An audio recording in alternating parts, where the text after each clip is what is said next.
बंदी छोड़ सतगुरु रामपाल जी परमेश्वर जी की जय हो।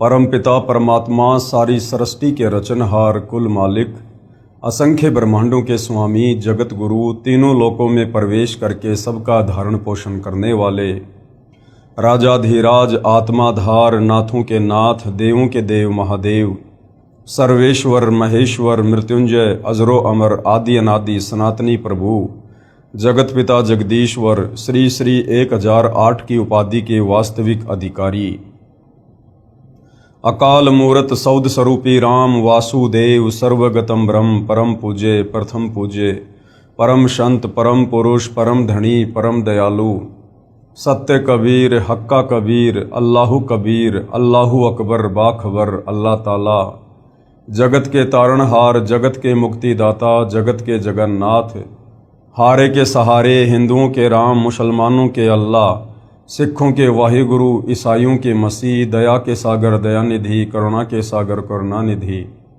स्वयंभू परिभू संकट मोचन कष्ट हरण मंगल करण दुख भंजन अविगत कबीर निर्विकार निर्विषम परमात्मा अलय अलेख सतगुरु आदि अनादि सतगुरु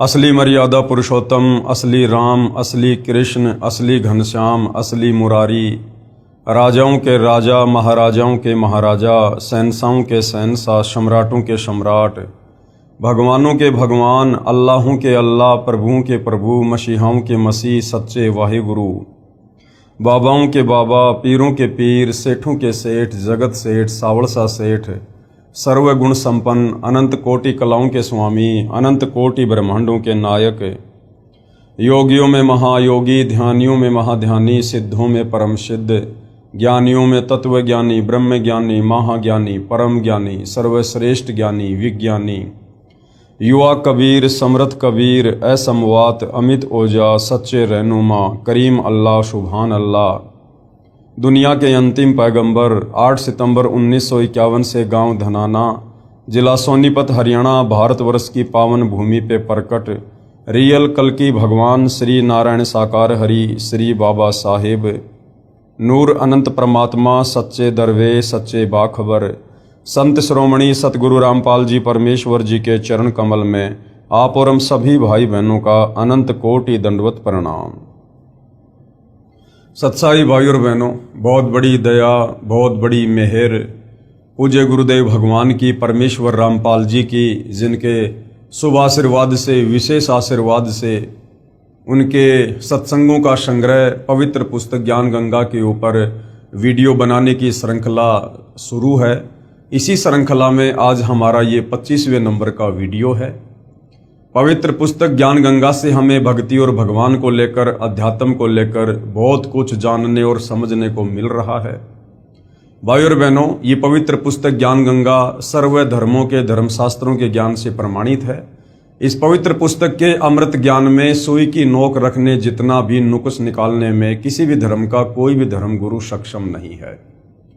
यही वो पुस्तक है जिस पुस्तक के ज्ञान को पढ़कर समझकर यदि जगत गुरु तत्वदर्शी सतगुरु रामपाल जी परमेश्वर जी से नाम उपदेश लेकर आजीवन मर्यादा में रहकर भक्ति की जाए तो साधक का तो मोक्ष होगा ही होगा, साथ में उसकी 101 पीढ़ियों का उद्धार भी होगा। तो भाई और बहनों, ऐसा मौका कोई अज्ञानी कोई मंदबुद्धि व्यक्ति ही चूकेगा जो इतने सहज में हमें मोक्ष प्राप्ति का शुभ अवसर इस घोर कलयुग में प्राप्त हो रहा है। तो भाई और बहनों, इस पवित्र पुस्तक को समझने के लिए सबसे पहले हमने सृष्टि रचना को समझना पड़ेगा, क्योंकि सृष्टि रचना भक्ति मार्ग की मास्टर की है। सृष्टि रचना को समझे बिना हम अध्यात्म में सफल नहीं हो पाएंगे, हम भक्ति मार्ग में आगे नहीं बढ़ पाएंगे। तो सृष्टि रचना के ऊपर पहले बहुत ज़्यादा वीडियो बन चुके हैं। यदि आप जिन्हें अभी तक पवित्र पुस्तक ज्ञान गंगा के ऊपर बन चुके पहले के वीडियो नहीं देखे हैं तो आपने प्रत्येक वीडियो को शुरुआत से देखना चाहिए। तो भाई और बहनों, सृष्टि रचना में सतगुरु रामपाल जी ने हमें जो जो बताया और दिखाया, आज हमारे धर्मों के धर्म ग्रंथ उसका समर्थन कर रहे हैं। साथ में पूर्ण संत की क्या पहचान है, तत्वदर्शी संत की क्या पहचान है, गीता जी में कहाँ कहाँ इस बात का प्रमाण है, आप और हमें इन सब बातों की इस जानकारी इस पवित्र पुस्तक ज्ञान गंगा से हुई है। साथ में बहुत सारे भविष्य वक्ता हैं जिन्होंने सतगुरु रामपाल जी को लेकर वर्तमान समय को ध्यान में रखते हुए भविष्यवाणियां की हैं। उन तमाम भविष्यवाणियों पर सतगुरु रामपाल जी बिल्कुल खरे उतरते हैं। तो हमें यहाँ भी विश्वास हो जाता है कि हम जिस सतभक्ति मार्ग पर लगे हैं और जिस सतभक्ति मार्ग के प्रणेता सतगुरु रामपाल जी हैं, तो मोक्ष प्राप्ति में हमें किसी प्रकार का कोई भी धोखा नहीं है। अब भाइयों और बहनों, अध्यात्म को और अच्छे से जानने के लिए, क्योंकि हमारे धर्म शास्त्र अध्यात्म का मूल है और धर्म शास्त्रों से ही हमें विश्वास होगा कि वास्तव में जो सतज्ञान वर्तमान में सतगुरु रामपाल जी दे रहे हैं, ये सतज्ञान तो लगभग हमारे सभी सदग्रंथों में पहले से वर्णित है, परंतु हमारे धर्म गुरु तत्व ज्ञान के अभाव में हमें निष्कर्ष निकाल कर नहीं दे पाए कि वास्तव में परमात्मा कौन है, कैसा है, कहाँ रहता है, भक्ति की शुरुआत कैसे होती है, गुरु बनाना कितना आवश्यक है। इन तमाम बातों की जानकारी हमारे धर्मगुरु हमें नहीं दे पाए। हमारे धर्मगुरु केवल संस्कृत भाषा के ज्ञाता थे। संस्कृत भाषा के ज्ञाता होने के कारण वो हमें वेदों को पढ़ाते रहे, गीता जी को पढ़ाते रहे, पुराणों को पढ़ाते रहे, परंतु उनमें जो निष्कर्ष है, जो कोड वर्ड में है, संकेतों में है, वो हमें नहीं समझा पाए। उसके लिए भाइयों और बहनों तत्वदर्शी संत की जरूरत पड़ती है, क्योंकि हमारे धर्म ग्रंथों से बढ़कर हमारे धर्म गुरु नहीं हो सकते हैं। और हमारे पवित्र धर्म ग्रंथ श्री गीता जी अध्याय 4 श्लोक 34 स्पष्ट कह रहा है कि अर्जुन, अगर तुझे पूर्ण मोक्ष चाहिए, अगर तुझे कंप्लीट अध्यात्म के विषय में जानकारी चाहिए और यदि तू उस परम धाम में जाना चाहता है जहां जाने के बाद साधक फिर कभी लौटकर इस काल ब्रह्म के 21 ब्रह्मांड में कर्म दंड भोगने के लिए वापस नहीं आता है, तो भाई तू किसी तत्वदर्शी संत की खोज कर ले। उस तत्वदर्शी संत को भली भांति दंडवत प्रणाम कर, उसको प्रसन्न कर, कपट छोड़कर सरलतापूर्वक व्यवहार कर, उससे सवाल कर, फिर वो तत्वज्ञानी महात्मा तुझे तत्व ज्ञान का उपदेश करेंगे। तो जब हमारे धर्म ग्रंथ ही कह रहे हैं कि भाई तत्वदर्शी संत के बिना आप मोक्ष प्राप्त नहीं कर सकते, आपको परमात्म ज्ञान नहीं हो सकता, तो भाइयों और बहनों, आज आप और हमारा सौभाग्य कि धरती पर वह तत्वदर्शी संत भी प्रकट है और उनके द्वारा बताया गया तत्व ज्ञान भी प्रकट हो चुका है। अब यदि आवश्यकता है तो परम पूज्य परमेश्वर तत्वदर्शी सतगुरु रामपाल जी के सत्संगों को सुनना और उनके द्वारा लिखित पुस्तकों को पढ़ना, ताकि हम अध्यात्म को और अच्छे से समझ सकें और उनसे उपदेश प्राप्त करके अपने आत्मा के कल्याण के मार्ग में आगे बढ़ सकें। तो भाइयों और बहनों, इस पवित्र पुस्तक ज्ञान गंगा का आज ये 25वें नंबर का वीडियो है और आज का हमारा विषय है कि जो पवित्र शास्त्र गीता जी है उसका ज्ञान किसने बोला। ये तो हम सबको पता है कि पवित्र गीता जी का ज्ञान लगभग आज से 5000 वर्ष पहले जब कुरुक्षेत्र के मैदान में महाभारत का युद्ध हो रहा था उस समय बोला गया था। लेकिन सदियों से आज तक हमारे धर्मगुरु हमें ये नहीं बता पाए कि वास्तव में गीता जी का ज्ञान बोला किसने था। जिससे भी पूछो, जिसने भी बताया, बस यही कहा कि गीता जी का ज्ञान श्री कृष्ण जी ने बोला, गीता जी का ज्ञान श्री कृष्ण जी ने बोला। भाइयों और बहनों, गीता जी का ज्ञान श्री कृष्ण जी ने अवश्य बोला, परंतु इसके पीछे की जो सूक्ष्म जानकारी है वो तत्व ज्ञान के बिना हमें नहीं हो सकती। श्री कृष्ण जी केवल गीता जी का ज्ञान बोलते हुए आप और हमें दिखाई दे रहे हैं, परंतु असल में गीता जी का ज्ञान श्री कृष्ण जी ने नहीं बोला। गीता जी का ज्यादातर ज्ञान श्री कृष्ण जी के शरीर में प्रेत की भांति प्रवेश करके और उनके पिता श्री निरंजन ने, अर्थात ज्योति निरंजन काल ब्रह्म, जो ब्रह्मा विष्णु महेश का पिता है, दुर्गा का पति है, इसने गीता जी का ज्ञान बोला और युद्ध करवाने के लिए बोला।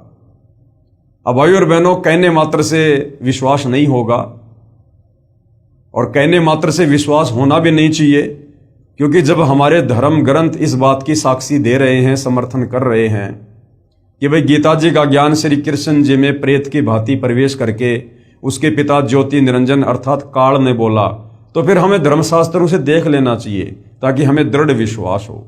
तो भाइयों और बहनों, आज का हमारा टॉपिक यही है कि गीता जी का ज्ञान किसने बोला। और जब तक हम अपने धर्म ग्रंथों से इस गूढ़ सच्चाई को नहीं देख लेंगे, नहीं जान लेंगे, तब तक हमें दृढ़ विश्वास नहीं हो सकता है। और कबीर परमेश्वर जी की वाणी है कि मां मूंडू उस संत की जिससे संशय न जाए, और काल खावे थोड़े जीव संशय सब जग खाए। वो संत ही क्या जो भगत की शंकाओं का समाधान ना कर सके। तो सतगुरु रामपाल जी ने अध्यात्म को लेकर, भक्ति मार्ग को लेकर, एडी से लेकर चोटी तक कंप्लीट शंकाओं का प्रमाणित समाधान कर रखा है। बस आवश्यकता है हमने थोड़ा धैर्य धारण करके और निष्पक्ष होकर इन चीजों को समझने का। पवित्र पुस्तक ज्ञान गंगा, पेज नंबर 190, यथार्थ ज्ञान प्रकाश विषय।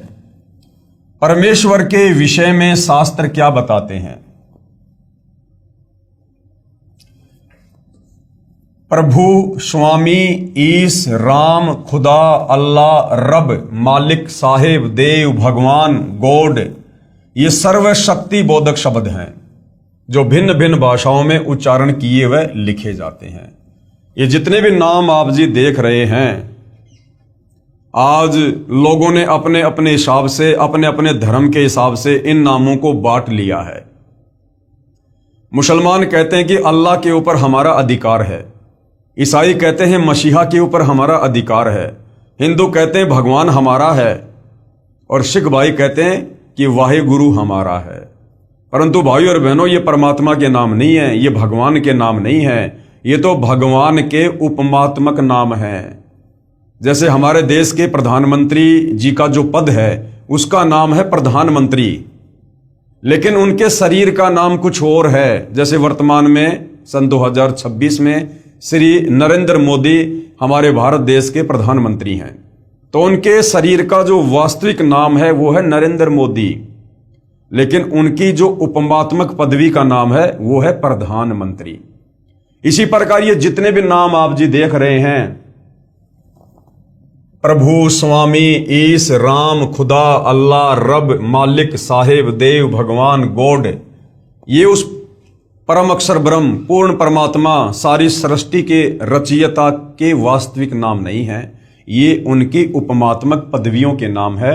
उस परमेश्वर का वास्तविक नाम आप जी ने सृष्टि रचना में देखा, सुना, पढ़ा, साथ में आपने वेदों से देखा कि उस परमेश्वर का वास्तविक नाम है कबीर देव, जिसे साधारण भाषा में हम कबीर परमात्मा कहते हैं। वेदों में जिसे कबीर देव और कबीर अग्नि नाम से संबोधित किया गया है। तो परमेश्वर का असल में क्या नाम है? कबीर देव। प्रभु यानी परमात्मा की महिमा से प्रत्येक प्राणी प्रभावित है कि कोई शक्ति है जो परम सुखदायक व कष्ट निवारक है। वह कौन है, कैसा है, कहां है, कैसे मिलता है, ये प्रश्नवाचक चिन्ह अभी तक पूर्ण रूप से नहीं हट पाया। ये शंका इस पुस्तक से पूर्ण रूप से समाप्त हो जाएगी। हालांकि ज्यादातर तो ये शंका समाप्त हो चुकी है। यदि आपने इस पुस्तक में लिखी सृष्टि रचना को पढ़ लिया और समझ लिया है तो, अन्यथा आगे जब आप वीडियो देखेंगे तो ये शंका पूरी तरह से समाप्त हो जाएगी। जो शंका सदियों से, सतयुग से परमात्मा चाहने वाली आत्माओं को अंदर से कचोट रही थी कि भाई हम जिस परमात्मा की भक्ति करना चाहते हैं, हम जिस परमात्मा को प्राप्त करना चाहते हैं, जिस परमेश्वर के गुण हमें धर्म ग्रंथों में लिखे हुए मिलते हैं कि वो बांझ को बेटा देता है, कोढ़ी को काया देता है, वो रोगी को निरोगी कर देता है, निर्धन को धन देता है, सर्व सुख देता है, वो परमात्मा है कौन, ताकि हम उसकी भक्ति शुरू करें। वो कैसा है, दिखाई कैसा देता है, वो रहता कहाँ है, क्या वो धरती पर आता है, वो आकार में है या वो निराकार है। आज तक हमारे धर्मगुरु तत्व ज्ञान के अभाव से हमारे इन प्रश्नों का कोई प्रमाणित सटीक जवाब नहीं दे पाए थे, जिस भेद से आज परम संत सतगुरु रामपाल जी ने पूर्णतया पर्दा हटा दिया है। वह कौन है, कैसा है, कहाँ है, कैसे मिलता है, ये प्रश्नवाचक चिन्ह अभी तक पूर्ण रूप से नहीं हट पाया। ये शंका इस पुस्तक के पूर्ण रूप से समाप्त हो जाएगी। जो शक्ति अंधे को आंखें प्रदान करे, गूंगे को आवाज, बहरे को कानों से श्रवण करवा दे, बांझ को पुत्र दे दे, निर्धन को धनवान बना दे, रोगी को स्वस्थ करे, जिसके यदि दर्शन हो जाएं तो अति आनंद हो, जो सर्व ब्रह्मांडों का रचनहार, पूर्ण शांतिदायक जगत गुरु तथा सर्वज्ञ है। अब जगत गुरु की भूमिका कौन निभाता है? स्वयं कबीर भगवान। और वर्तमान में जगत गुरु की भूमिका कौन निभा रहे हैं? सतगुरु रामपाल जी, जिसकी आज्ञा बिना पत्ता भी नहीं हिल सकता, अर्थात सर्वशक्तिमान, जिसके सामने कुछ भी असंभव नहीं है। ऐसे गुण जिसमें हैं वह वास्तव में प्रभु यानी स्वामी, ईश, राम, भगवान, खुदा, अल्लाह, रहीम, मालिक, रब, गॉड कहलाता है। यानी ये तमाम उपरोक्त गुण जिस परम शक्ति में है वही वास्तव में परमात्मा है, वही सारी सृष्टि का मालिक है, वही सभी आत्माओं का जनक है। यहां पर एक बात विशेष विचारणीय है कि किसी भी शक्ति का ज्ञान किसी शास्त्र से ही होता है। उसी शास्त्र के आधार पर गुरुजन अपने अनुयायियों को मार्गदर्शन करते हैं। वह शास्त्र धार्मिक पुस्तकें हैं, चारों वेद, ऋग्वेद, सामवेद, यजुर्वेद, अथर्ववेद, श्रीमद् भागवत गीता, श्रीमद् भागवत सुधासागर, 18 पुराण, महाभारत, बाइबल, कुरान आदि प्रमाणित पवित्र शास्त्र हैं। चारों वेद स्वयं पूर्ण परमात्मा के आदेश से ज्योति निरंजन अर्थात काल ने समुद्र के अंदर अपने श्वासों के द्वारा गुप्त छिपा दिया तथा प्रथम बार सागर मंथन के समय ये चारों वेद श्री ब्रह्मा जी को प्राप्त हुए। ये जो वेद हैं, जो वेद ज्ञान है, ये वेद ज्ञान कबीर परमेश्वर जी ने इस ज्योति निरंजन, इस काल के अंतःकरण में डाल दिए थे। और आपने सृष्टि रचना को पढ़ा कि इस काल को जब सतलोक से 16 संकोश की दूरी पर कबीर परमेश्वर जी के द्वारा निष्कासित कर दिया गया था, उसके बाद इस काल ने अपने 21 ब्रह्मांड में सर्वप्रथम जब समुद्र मंथन दुर्गा जी के माध्यम से करवाया, अपने तीनों पुत्रों ब्रह्मा विष्णु महेश को सागर के किनारे भेजकर, उस समय इस ज्योति निरंजन ने वेद प्रकट किए। और उन वेदों में से ज्यादातर ज्ञान जो सतलोक के विषय में था, इस काल की गलतियों के विषय में था, इसके पाखंड के विषय में था, वो ज्ञान ज्यादातर इसने समाप्त कर दिया था। और बाकी का जो ज्ञान था वो इस काल ने समुद्र मंथन के द्वारा अपने बड़े पुत्र ब्रह्मा जी को दिया। ब्रह्मा जी ने वेदों को पढ़ा और जैसा भी उसे ज्ञान हुआ वो ज्ञान उन्होंने आगे अपने वंशजों को दिया, ब्राह्मणों को दिया, धर्म गुरुओं को दिया, और वो ज्ञान सदियों से धर्म गुरुओं के द्वारा समाज में फैलाया गया है। तो भाइयों और बहनों, इन 4 वेदों में भक्ति और भगवान को लेकर कंप्लीट ज्ञान नहीं है। वो कंप्लीट ज्ञान जो इस काल के द्वारा नष्ट कर दिया गया, उसी कंप्लीट ज्ञान को देने के लिए कबीर परमात्मा सतलोक से चलकर तत्वदर्शी संत की, जगत गुरु की भूमिका करते हुए इस पृथ्वी पर प्रकट होते हैं। जो ब्रह्मा जी क्षर पुरुष के ज्येष्ठ पुत्र हैं, क्षर पुरुष यानी ये काल, ये ब्रह्मा इस ब्रह्म का बड़ा लड़का है। तो ब्रह्मा ने वेद पढ़े तथा जैसा समझा उसी आधार पर संसार में ज्ञान का प्रचार अपने वंशजों ऋषियों के द्वारा करवाया। पूर्ण परमात्मा ने 5वां सौषम यानी सूक्ष्म वेद भी ब्रह्म यानी काल को दिया था, जो इस ज्योति निरंजन ने अपने पास गुप्त रखा तथा उसे समाप्त कर दिया। क्योंकि उस 5वें वेद में, सूक्ष्म वेद में, जिसको सौषम वेद भी कहते हैं, उसमें कंप्लीट जानकारी थी सतलोक वापस जाने की, पूरी सृष्टि रचना की, कंप्लीट मूल ज्ञान था। लेकिन इस काल ने डर कर उस ज्ञान को समाप्त कर दिया, क्योंकि इसको 1 लाख मानव शरीरधारी आत्माओं के शरीर से निकली वासना को खाने का श्राप लगा हुआ है। तो काल ने यह सोचकर यदि सभी लोग इस तत्व ज्ञान से परिचित हो गए तो मेरे लोक में फिर यहां कोई नहीं रहेगा और सब के सब वापस सतलोक को चले जाएंगे। तो इस भय से, इस डर से इस काल ने परमात्मा के द्वारा दिए गए उस मूल ज्ञान को, सूक्ष्म ज्ञान को छुपा दिया, नष्ट कर दिया। और बाकी का जो साधारण ज्ञान था, जिसमें केवल इस काल तक की ही ज्यादातर जानकारी है, इस काल की भक्ति तक की ही जानकारी है और बहुत कम आंशिक जानकारी उस कबीर परमेश्वर की है, उस ज्ञान को इसने अपने पुत्र ब्रह्मा को दे दिया। कुछ समय उपरांत अर्थात 1 कल्प यानी 1000 चतुर्युग के बाद, 1 कल्प कहो चाहे 1000 चतुर्युग कहो, ये इस काल के बड़े बेटे ब्रह्मा जी का एक दिन है। यानी ब्रह्मा जी का जो जीवन है वो इतना लंबा है कि 1000 चतुर्युग केवल इसका एक दिन है। वैसे तो 1008 चतुर्युग का ब्रह्मा जी का एक दिन होता है और 1008 चतुर्युग ही ब्रह्मा जी की रात्रि होती है, लेकिन गुरुदेव भगवान इसको आसानी से समझाने के लिए 1000 चतुर्युग कह देते हैं। कुछ समय उपरांत अर्थात एक कल्प अर्थात 1000 चतुर्युग के बाद 3 लोक, पृथ्वीलोक, स्वर्गलोक, पाताल लोक के सर्व प्राणी प्रलय अर्थात विनाश हो जाते हैं। यानी जब ब्रह्मा जी का दिन होता है तो ये 3 लोक की सृष्टि चलती है और जैसे ही ब्रह्मा जी का दिन समाप्त होता है, रात्रि शुरू होती है, उस समय यहां पर प्रलय हो जाता है, विनाश हो जाता है 3 लोकों में। फिर ज्योति निरंजन यानी काल के निर्देश से ब्रह्मा अपनी रात्रि समाप्त होने पर, ब्रह्मा की रात्रि 1000 चतुर्युग की होती है तथा इतना ही दिन। जब दिन प्रारंभ होता है तो रजोगुण से प्रभावित करके प्राणियों की उत्पत्ति तीनों लोकों में शुरू करता है। यानी ब्रह्मा जी की रात्रि में तीनों लोकों में प्रलय हो जाती है और ब्रह्मा जी की रात्रि समाप्त होते ही काल की आज्ञा से ब्रह्मा फिर से अपने रजोगुण के प्रभाव से संतान उत्पत्ति करवाकर सृष्टि की रचना करता है।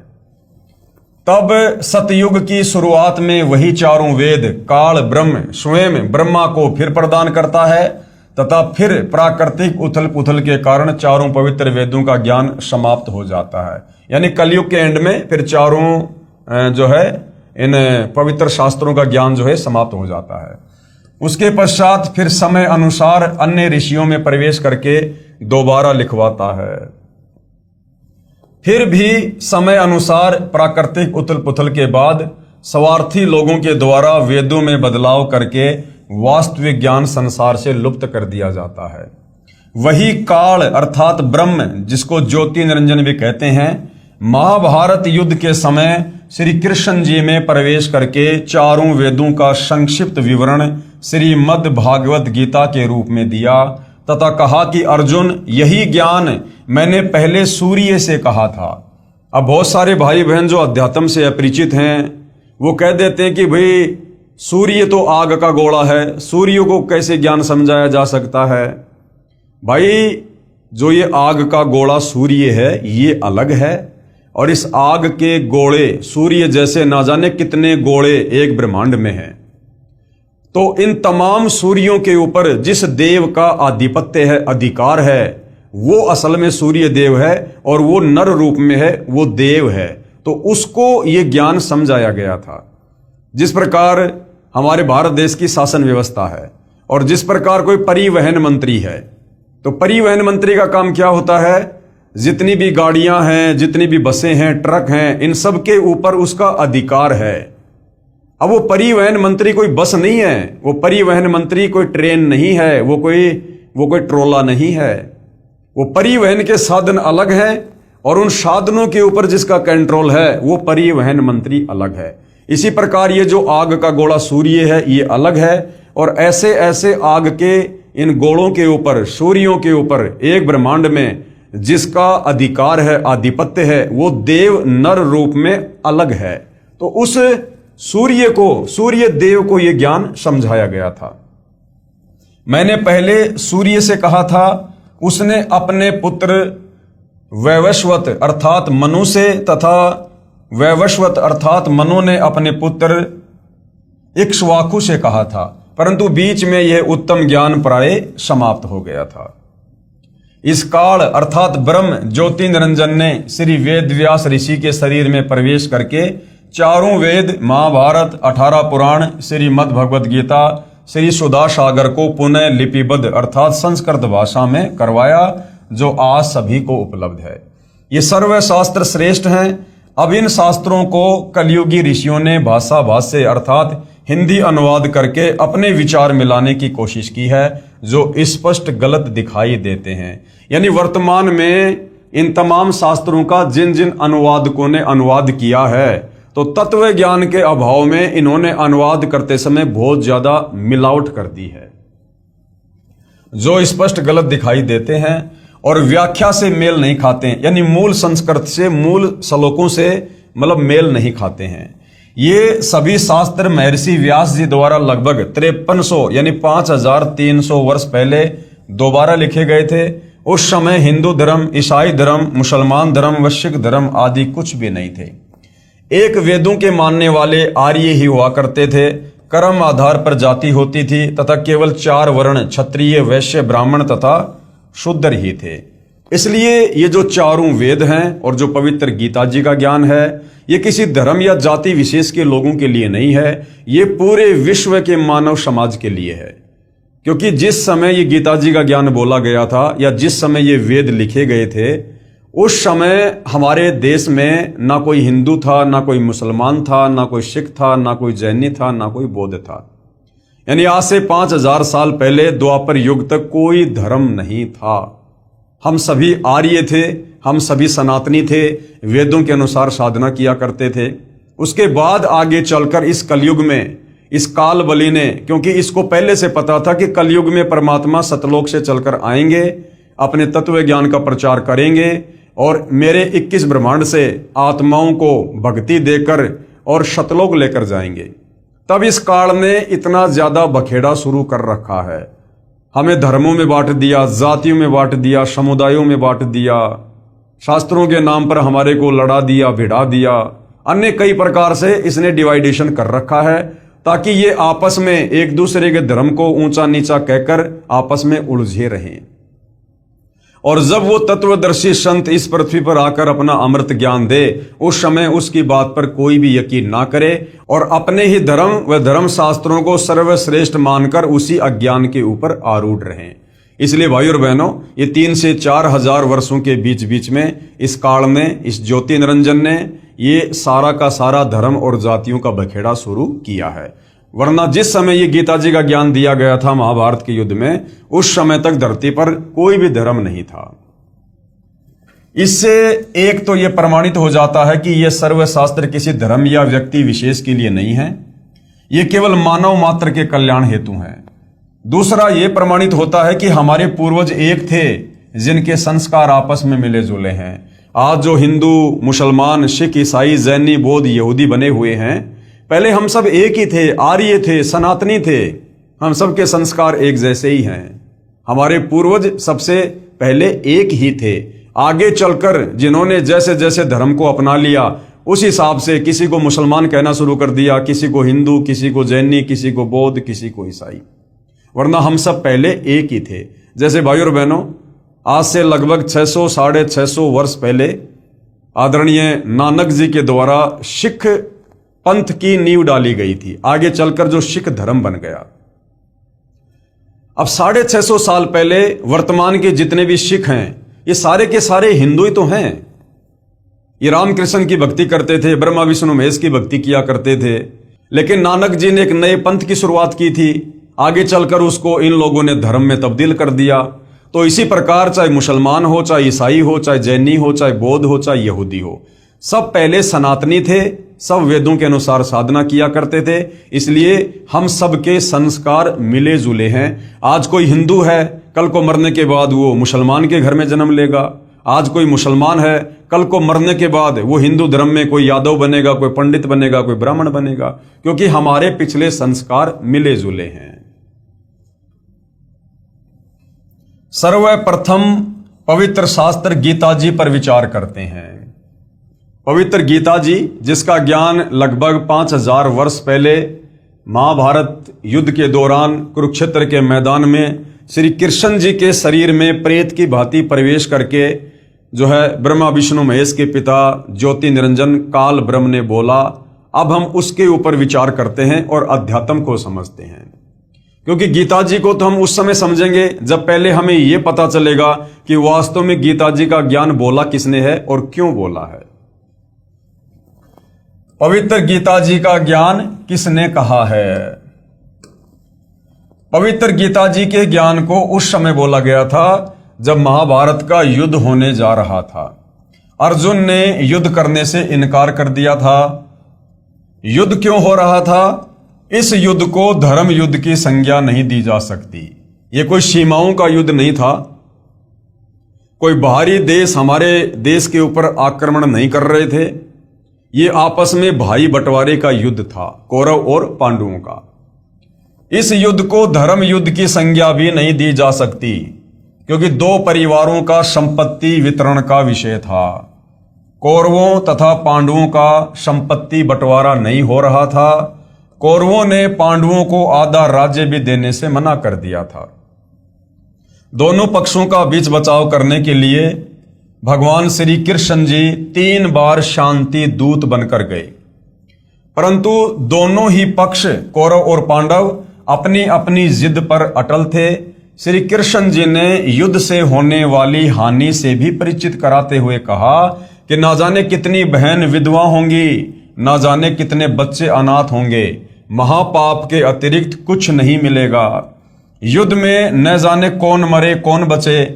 तीसरी बार जब श्री कृष्ण जी समझौता करवाने गए तो दोनों पक्षों ने अपने अपने पक्ष वाले राजाओं की सेना सहित सूची पत्र दिखाया। तीसरी बार जब श्री कृष्ण जी शांति दूत बनकर गए, क्योंकि श्री कृष्ण जी युद्ध के पक्ष में नहीं थे। जब तीसरी बार गए तो देखा कि उधर से कौरव इधर से पांडव, इन्होंने तो अपने अपने सैनिकों को बिल्कुल तैयार कर रखा है। कौन राजा किसके पक्ष में खड़ा होकर युद्ध करेगा, सबकी लिस्ट बना रखी थी, लगभग युद्ध के लिए तैयारी कर रखी थी। तथा कहा कि इतने राजा हमारे पक्ष में हैं तथा इतने हमारे पक्ष में।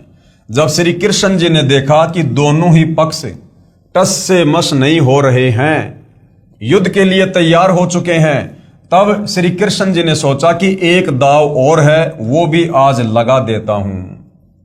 श्री कृष्ण जी ने सोचा कि कहीं पांडव मेरे संबंधी होने के कारण अपनी जिद इसलिए ना छोड़ रहे हों कि श्री कृष्ण जी तो हमारे साथ हैं, विजय हमारी होगी। क्योंकि श्री कृष्ण जी की बहन सुभद्रा जी का विवाह श्री अर्जुन से हुआ था, यानी श्री कृष्ण जी सांसारिक नाते में अर्जुन का साड़ा था। तो पांडव ये सोचकर पीछे नहीं हट रहे थे कि भाई श्री कृष्ण जी तो हमारे रिश्तेदार हैं, और जाहिर सी बात है श्री कृष्ण जी तो हमारे पक्ष में ही खड़े होकर लड़ाई करेंगे, और जब श्री कृष्ण जी हमारे साथ हो जाएंगे तो फिर युद्ध तो हम ही जीतेंगे। ये सोचकर पांडव भी पीछे कदम नहीं हटा रहे थे। तो श्री कृष्ण जी ने कहा कि एक तरफ मेरी सारी सेना होगी और दूसरी तरफ मैं होऊंगा, और इसके साथ साथ मैं वचनबद्ध भी होता हूं कि मैं हथियार भी नहीं उठाऊंगा। इस पॉइंट को भाइयों और बहनों ध्यान रखना। ये कुछ ऐसे पॉइंट हैं जो हमें समझाएंगे कि वास्तव में गीता जी का ज्ञान श्री कृष्ण जी ने नहीं बोला, बल्कि श्री कृष्ण जी का तो केवल शरीर दिखाई दे रहा था। उसके शरीर में प्रेत की भांति प्रवेश करके इस काल ज्योति निरंजन ने बोला। तो श्री कृष्ण जी ने क्या कहा कि भाई ठीक है, अगर तुम लोग नहीं मान रहे हो तो भाई देखो, एक तरफ तो मेरी सेना होगी और एक तरफ मैं रहूंगा, और मैं प्रतिज्ञा करता हूं कि मैं बिल्कुल भी युद्ध नहीं करूंगा। इसके साथ साथ मैं वचनबद्ध भी होता हूं कि मैं हथियार भी नहीं उठाऊंगा।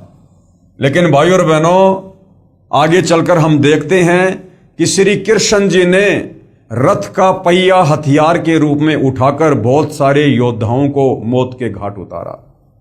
अब आगे हमें समझ में आएगा कि उस समय वो श्री कृष्ण नहीं था, उसके शरीर में उस समय ये काल ब्रह्म प्रेत की भांति प्रवेश था, और उस काल ने श्री कृष्ण जी के अंदर प्रवेश करके वो रथ का पहिया उठा के युद्ध किया। तो श्री कृष्ण जी ने प्रतिज्ञा की, और इसके साथ साथ मैं वचनबद्ध भी होता हूं कि मैं हथियार नहीं उठाऊंगा। इस घोषणा से पांडवों के पैरों के नीचे की जमीन खिसक गई। अब पांडवों ने सोचा भाई ये तो अनर्थ हो गया, हम तो श्री कृष्ण जी के ऊपर ही फूल रहे थे, पैर पीट रहे थे कि भाई श्री कृष्ण जी हमारे साथ में हैं, ये 3 लोक के भगवान हैं, और ये जिधर हो जाएंगे विजय उनकी होगी, और ये कह रहे हैं कि भाई मैं तो हथियार नहीं उठाऊंगा, तो बताओ फिर तो हम युद्ध हारेंगे ही हारेंगे। उनको लगा कि अब हमारी पराजय निश्चित है। तो पांडवों ने सोचा कि अब हमारी हार पक्की है। ये विचार करके 5 पांडव ये कहकर सभा से बाहर गए कि हम कुछ विचार कर लें। कुछ समय उपरांत श्री कृष्ण जी को सभा से बाहर आने की प्रार्थना की।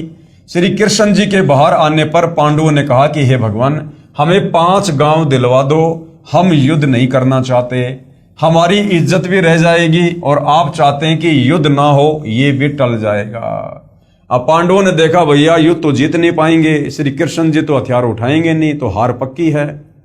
तो अंत में पांचों पांडवों ने कहा कि भगवान आप हमें दुर्योधन से केवल 5 गांव दिलवा दो, उन गांवों से टैक्स वगैरह लेके और हम अपना जीवन यापन कर लेंगे। हम युद्ध नहीं चाहते, ना हम इसका बाकी राज्य चाहते। पांडवों के इस फैसले से श्री कृष्ण जी बहुत प्रसन्न हुए तथा सोचा कि बुरा समय टल गया।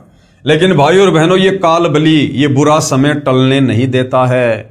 ये युद्ध इस काल में करवाना था, क्योंकि इसको अपने भोजन का प्रबंध करना होता है। इसको प्रतिदिन 1 लाख मानव शरीरधारी आत्माओं का जो है भोजन करना पड़ता है। सभा में केवल कौरव तथा उनके समर्थक शेष थे। श्री कृष्ण जी ने कहा, दुर्योधन युद्ध टल गया, मेरी भी यह हार्दिक इच्छा थी, आप पांडवों को 5 गांव दे दो। वे कह रहे हैं कि हम युद्ध नहीं चाहते। अब उसी समय जब इस काल बलि ने देखा कि इस प्रकार से तो युद्ध टल जाएगा, उसी समय ये काल बलि दुर्योधन के अंदर प्रवेश कर गया, उसकी बुद्धि पर बैठ गया। दुर्योधन ने कहा कि पांडवों के लिए सुई की नोक जितनी भी जमीन नहीं है। अब 5 गांव भाई और बहनों कोई ज्यादा थोड़ी थे, लेकिन उसी समय दुर्योधन की बुद्धि पर काल सवार हो गया और दुर्योधन ने कहा कि सुई की नोक रखने जितनी जगह भी पांडवों के लिए नहीं है। यदि उन्हें चाहिए तो युद्ध के लिए कुरुक्षेत्र के मैदान में आ जाएं। इस बात से श्री कृष्ण जी ने नाराज होकर कहा कि दुर्योधन तो इंसान नहीं शैतान है। कहां आधा राज्य और कहां 5 गांव, मेरी बात मान ले, 5 गांव दे दे। श्री कृष्ण जी से नाराज होकर दुर्योधन ने सभा में उपस्थित योद्धाओं को आज्ञा दी कि श्री कृष्ण को पकड़ो तथा कारागार में डाल दो। आज्ञा मिलते ही योद्धाओं ने श्री कृष्ण जी को चारों तरफ से घेर लिया। अब यह पॉइंट भी ध्यान रखना भाई और बहनों, आगे काम आएगा। तब श्री कृष्ण जी ने क्या किया? श्री कृष्ण जी ने अपना विराट रूप दिखाया। यानी श्री कृष्ण जी जो कि विष्णु जी हैं, इन्होंने अपना विराट रूप, अपना तेजोमय रूप दिखाया इन्होंने, जिसके तेज के आगे सर्व योद्धाओं की आंखें चक्काचौंध हो गई। उस तेज को वो सहन नहीं कर पाए और इधर उधर छुपने लगे। अर्थात तीसरी बार जब श्री कृष्ण जी पांडवों और कौरवों के बीच में शांति दूत बनकर गए कि युद्ध ना हो, उस समय दुर्योधन की जिद पर फिर श्री कृष्ण जी ने अपना विराट रूप दिखाया। इस बात को याद रखना। श्री कृष्ण जी ने अपना विराट रूप दिखाया, जिस कारण से सभी योद्धा और कौरव डरकर कुर्सियों के नीचे घुस गए तथा शरीर के तेज प्रकाश से आंखें बंद हो गई। श्री कृष्ण जी वहां से निकल गए। अब गुरुदेव कहते हैं, आओ विचार करें। उपरोक्त विराट रूप दिखाने का प्रमाण संक्षिप्त महाभारत गीता प्रेस गोरखपुर से प्रकाशित में प्रत्यक्ष है। जब कुरुक्षेत्र के मैदान में पवित्र गीता जी का ज्ञान सुनाते समय अध्याय 11 श्लोक 32 में पवित्र गीता बोलने वाला प्रभु कह रहा है कि अर्जुन, मैं बढ़ा हुआ काल हूं, अब सर्व लोकों को खाने के लिए प्रकट हुआ हूं, प्रवृत्त हुआ हूं, प्रकट हुआ हूं। गीता जी अध्याय 11 श्लोक नंबर 32। महाभारत का युद्ध, दोनों तरफ सेनाएं हैं, सभी योद्धाएं हैं। बीच में श्री कृष्ण जी और अर्जुन जी रथ को लेकर खड़े हैं और गीता जी का उपदेश दिया जा रहा है। अब गीता जी अध्याय 11 श्लोक 32 क्या कह रहा है? जिसे दुनिया श्री कृष्ण समझ रही है, उसके अंदर प्रेत की भांति प्रवेश करके ये काल ब्रह्म क्या कह रहा है कि अर्जुन, गीता अध्याय 11 श्लोक 32 कि अर्जुन, मैं काल हूं, काल, और मैं सभी को खाने के लिए अभी अभी प्रवृत्त यानी प्रकट हुआ हूं। अब विचार करो भाई और बहनों, श्री कृष्ण जी ये बात क्यों बोलेंगे कि मैं काल हूं? उससे पहले श्री कृष्ण जी ने कभी नहीं कहा अपने जीवन काल में कि मैं काल हूं। और श्री कृष्ण जी तो काल थे भी नहीं। श्री कृष्ण जी को देखकर तो पशु पक्षी भी, नर और नारी भी जो है बड़े आनंदित होते थे, बड़े प्यार प्रेम से रहा करते थे। और ना महाभारत के युद्ध के बाद कभी श्री कृष्ण जी ने कहा कि मैं काल हूं, क्योंकि उस समय श्री कृष्ण जी के शरीर में यह काल प्रवेश था। और कह रहा कि मैं अभी अभी परवर्त यानी प्रकट हुआ हूं, अभी अभी, जबकि श्री कृष्ण जी तो वहां पर पहले से ही थे। फिर ये क्यों कह रहा है कि मैं अभी अभी प्रकट हुआ हूं? क्योंकि उस समय श्री कृष्ण जी के शरीर में प्रेत की भांति ये काल प्रकट हुआ, इसलिए वो काल कह रहा कि भाई मैं तो अभी अभी प्रकट हुआ हूं। जो तू युद्ध नहीं करना चाह रहा ना, कि मैं युद्ध नहीं करना चाहता, मैं तो भिक्षा का अन्न खाकर अपना गुजारा कर लूंगा, मैं किसको मारूं, सामने मेरे तो यार दोस्त मित्र रिश्तेदार भाई बंधु हैं। तो काल ने देखा भैया अगर अर्जुन पीछे हट गया तो इसका मतलब कोई भी पांडव हथियार नहीं उठाएगा, फिर मेरे भोजन का इंतजाम कैसे होगा? तो उसी समय श्री कृष्ण जी के शरीर में यह काल प्रवेश करता है और इस अर्जुन को अपना विराट रूप दिखाता है, काल रूप दिखाता है, जिससे अर्जुन डर जाता है और कहता अर्जुन मैं काल हूं और अभी अभी प्रकट हुआ हूं। जबकि श्री कृष्ण जी तो वहां पर पहले से ही उपस्थित थे, लेकिन उस समय यह काल उसके अंदर प्रवेश करके प्रकट हुआ, इसलिए कह रहा कि मैं तो अभी अभी प्रकट हुआ हूं। गीता अध्याय 11 श्लोक 32 में पवित्र गीता बोलने वाला प्रभु यानी काल कह रहा है कि अर्जुन मैं बढ़ा हुआ काल हूं, अब सर्व लोगों को खाने के लिए प्रकट हुआ हूं। जरा सोचिए कि श्री कृष्ण जी तो पहले से ही अर्जुन जी के साथ में थे।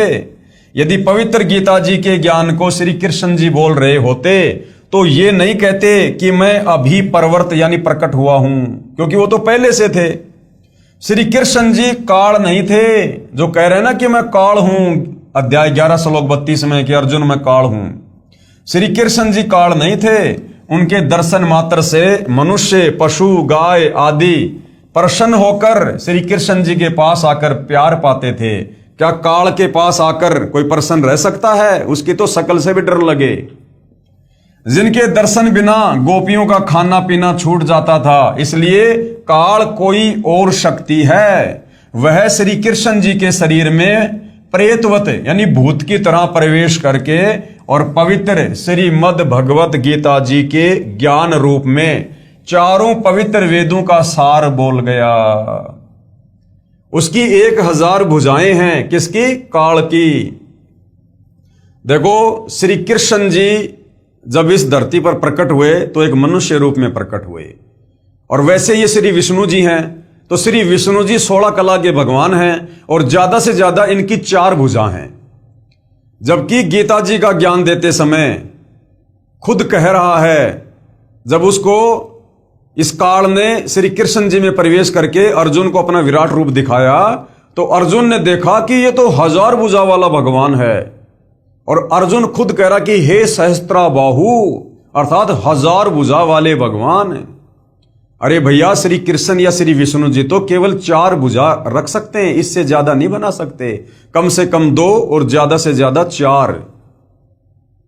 जबकि अर्जुन कह रहा कि हे सहस्त्रा बाहु, 1000 भुजा वाले भगवान, तो 1000 कला का स्वामी ये काल है, ये 1000 भुजा बना सकता है, 1000 मुंह लगा सकता है।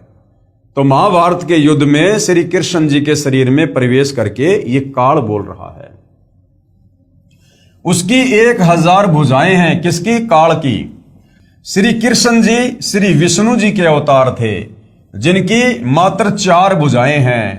फिर अध्याय 11 श्लोक 21 व 46 में अर्जुन कह रहा है कि भगवान आप तो ऋषियों देवताओं तथा सिद्धों को भी खा रहे हो, जो आपका ही गुणगान पवित्र वेदों के मंत्रों द्वारा उच्चारण कर रहे हैं। अब पहली बात तो श्री कृष्ण जी के भक्तों को, श्री विष्णु जी के भक्तों को विचार करना चाहिए। आप गीता जी को सत्य मानते हो, और यहां गीता जी अध्याय 11 श्लोक 21 और 46 को ध्यान से पढ़ो। अर्जुन खुद अपनी आंखों से देखकर कह रहा है कि भगवान आप तो उन्हीं को खा रहे हो जो आपकी भक्ति कर रहे हैं, आपकी पूजा कर रहे हैं, आप तो उन्हीं को खा रहे हो। तो बताओ भाई और बहनों, आप श्री कृष्ण जी की पूजा करते हो, श्री विष्णु जी की पूजा करते हो, और अर्जुन खुद अपनी आंखों से देखकर कह रहा कि भगवान आप तो उन्हीं को खा रहे हो जो आप ही की जय जयकार कर रहे हैं, जो आप ही की पूजा कर रहे हैं। तो श्री कृष्ण जी श्री विष्णु जी पूजा के योग्य नहीं हैं। लेकिन इस समय श्री कृष्ण जी में श्री विष्णु जी में काल प्रवेश था, 1000 भुजा का भगवान, ये ज्योति निरंजन, और ये सबको खा रहा था, क्योंकि ये ब्रह्मा विष्णु महेश को भी नहीं छोड़ता है। जब उनका समय पूरा होता है तो ये उनको भी तपतशिला पर भून भून के खाता है, क्योंकि इसको प्रतिदिन 1,00,000 मानव शरीरधारी आत्माओं के शरीर से निकली वासना खाने का श्राप लगा हुआ है। आप तो ऋषियों, देवताओं तथा सिद्धों को भी खा रहे हो। ये गीता अध्याय 11 श्लोक 21 और 46 में आप जी देख सकते हो।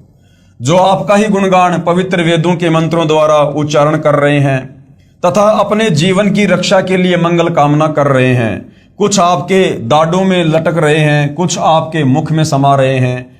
हे सहस्त्राबाहु, अर्जुन क्या कह रहा है? हे सहस्त्राबाहु, हे 1000 भुजा के भगवान। अगर श्री कृष्ण जी होते तो श्री कृष्ण जी तो भैया ज्यादा से ज्यादा 4 भुजा बना सकते हैं, क्योंकि ये विष्णु जी हैं, इससे ज्यादा नहीं। फिर 1000 भुजा कौन दिखा रहा है अर्जुन को? ये काल श्री कृष्ण जी में प्रवेश करके।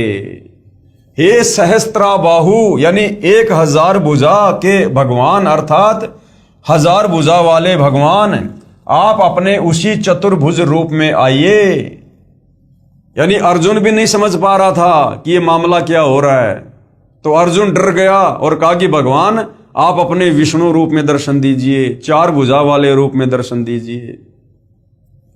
आप अपने उसी चतुर्भुज रूप में आइए। मैं आपके विकराल रूप को देखकर धीरज नहीं पा रहा। यानी मैं तो डामाडोल हो गया, मैं तो भयभीत हो गया, मेरा तो कलेजा फटने को हो गया।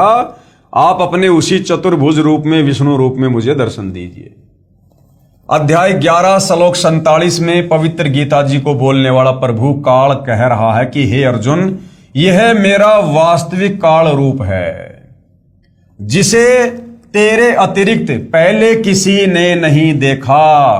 क्योंकि इसने सौगंध खा रखी है कि किसी भी प्रकार की भक्ति से, जप से, तप से कोई मेरे काल रूप का दर्शन नहीं कर सकता। इसने दुर्गा को कह दिया था कि दुर्गा, आज के बाद मैं किसी को अपने वास्तविक काल रूप में दर्शन नहीं दूंगा। यदि आपने सृष्टि रचना पढ़ी है तो आपको समझ आ रहा होगा।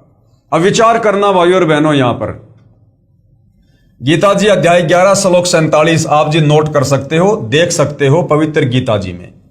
गीता अध्याय 11 श्लोक 47 में पवित्र गीता जी को बोलने वाला ये प्रभु काल कह रहा है कि हे अर्जुन, ये मेरा वास्तविक काल रूप है, जिसे तेरे अतिरिक्त पहले किसी ने नहीं देखा।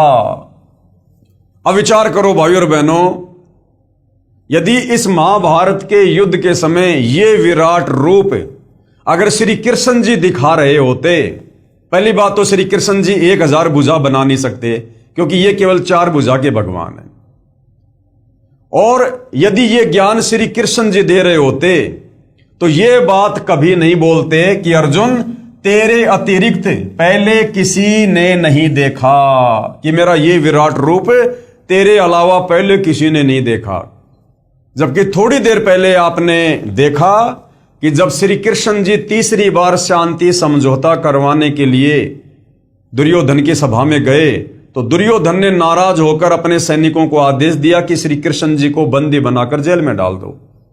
उस समय श्री कृष्ण जी ने अपना विराट रूप दिखाया था और उसका विराट रूप वहां पर उपस्थित सभी योद्धाओं ने देखा था। तो श्री कृष्ण जी तो पहले अपना विराट रूप दुर्योधन की सभा में दिखा चुके थे।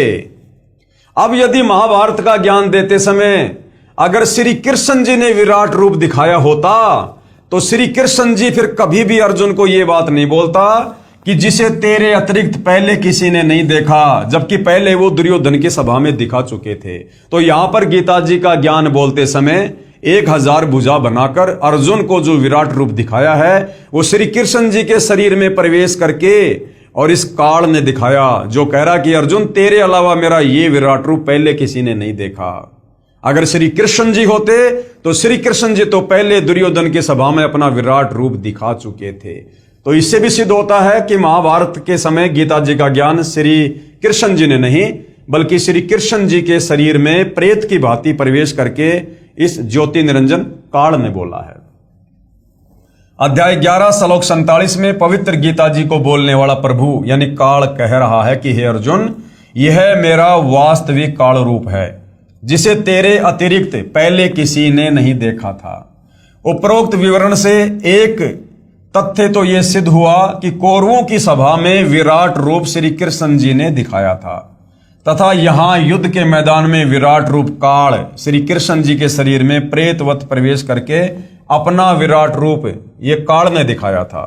नहीं तो ये नहीं कहता, नहीं तो श्री कृष्ण जी ये नहीं कहता कि ये विराट रूप तेरे अतिरिक्त पहले किसी ने नहीं देखा है, क्योंकि श्री कृष्ण जी अपना विराट रूप कौरवों की सभा में पहले ही दिखा चुके थे। अब भाई और बहनों, ये है सूक्ष्म ज्ञान, तत्व ज्ञान, जिसको कबीर परमेश्वर जी के अलावा धरती पर प्रकट होकर और कोई नहीं समझा सकता। उनके अलावा किसी की बुद्धि में ये सूक्ष्म ज्ञान नहीं आ सकता। तो हमारे पवित्र ग्रंथ गीता जी में सारी सच्चाई लिखी हुई है, लेकिन तत्व ज्ञान के अभाव से हमारे धर्मगुरु समझ नहीं पाए। दूसरी ये बात सिद्ध हुई कि पवित्र गीता जी को बोलने वाला काल ब्रह्म ज्योति निरंजन है, न कि श्री कृष्ण जी, क्योंकि श्री कृष्ण जी ने पहले कभी नहीं कहा कि मैं काल हूं, तथा बाद में भी नहीं कहा कि मैं काल हूं। श्री कृष्ण जी काल नहीं हो सकते, उनके दर्शन मात्र को तो दूर दूर क्षेत्र के स्त्री तथा पुरुष तड़पा करते थे। अब आगे क्या कह रहे हैं पूज्य गुरुदेव, विराट रूप क्या होता है? विराट रूप, आप दिन के समय या चांदनी रात्रि में जब आपके शरीर की छाया छोटी, लगभग शरीर जितनी लंबी हो या कुछ बड़ी हो, उस छाया के सीने वाले स्थान पर यानी छाती वाली जगह पर 2 मिनट तक एक टक देखिए, चाहे आंखों से पानी भी क्यों ना गिरे। फिर सामने आकाश की तरफ देखिए, आपको अपना ही विराट रूप दिखाई देगा, जो सफेद रंग का आसमान को छू रहा होगा। इसी प्रकार प्रत्येक मानव अपना विराट रूप रखता है, परंतु जिनकी भक्ति शक्ति ज्यादा होती है उनका उतना ही तेज अधिक होता जाता है। इसी प्रकार श्री कृष्ण जी भी पूर्व भक्ति शक्ति से सिद्धि युक्त थे। उन्होंने भी अपनी सिद्धि शक्ति से अपना विराट रूप प्रकट कर दिया, जो काल के तेजोमय शरीर यानी विराट से कम तेज का था। तीसरी बात यह सिद्ध हुई कि पवित्र गीता जी बोलने वाला प्रभु काल सहस्त्राबाहु अर्थात 1000 भुजा युक्त है, तथा श्री कृष्ण जी तो श्री विष्णु जी के अवतार हैं, जो 4 भुजा युक्त हैं। श्री विष्णु जी 16 कला युक्त हैं, तथा श्री ज्योति निरंजन अर्थात ये काल भगवान 1000 कला युक्त है। तो गीता जी अध्याय 11 श्लोक 47 में अपना काल रूप दिखाते समय जो 1000 भुजा दिखाई है, तो वो श्री कृष्ण जी नहीं थे, क्योंकि श्री कृष्ण जी विष्णु जी के अवतार हैं और विष्णु जी 16 कला के भगवान हैं। ये ज्यादा से ज्यादा 4 भुजा बना सकते हैं, इससे ज्यादा नहीं। तो 1000 भुजा वाला जिसने अर्जुन को महाभारत के युद्ध के समय विराट रूप में दर्शन दिए, वो कौन है? काल। तो गीता का ज्ञान किसने बोला? काल ने। क्यों बोला? महाभारत का युद्ध करवाने के लिए। जैसे एक बल्ब 60 वाट का होता है, एक बल्ब 100 वाट का होता है और एक बल्ब 1000 वाट का होता है। रोशनी सभी बल्बों की होती है, परंतु बहुत अंतर होता है।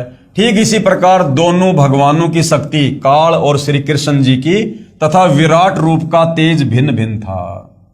इस तत्व ज्ञान के प्राप्त होने से पहले जो गीता जी के ज्ञान को समझाने वाले महात्मा जी थे, उनसे ये दास यानी गुरुदेव भगवान कह रहे हैं कि मुझे ये गीता जी का ज्ञान प्राप्त होने से पहले जब मैं अन्य धर्मगुरुओं से पूछा करता था, उनसे सवाल किया करता था कि पहले तो भगवान श्री कृष्ण जी 3 बार शांति दूत बनकर गए थे तथा कहा था कि युद्ध करना महापाप है।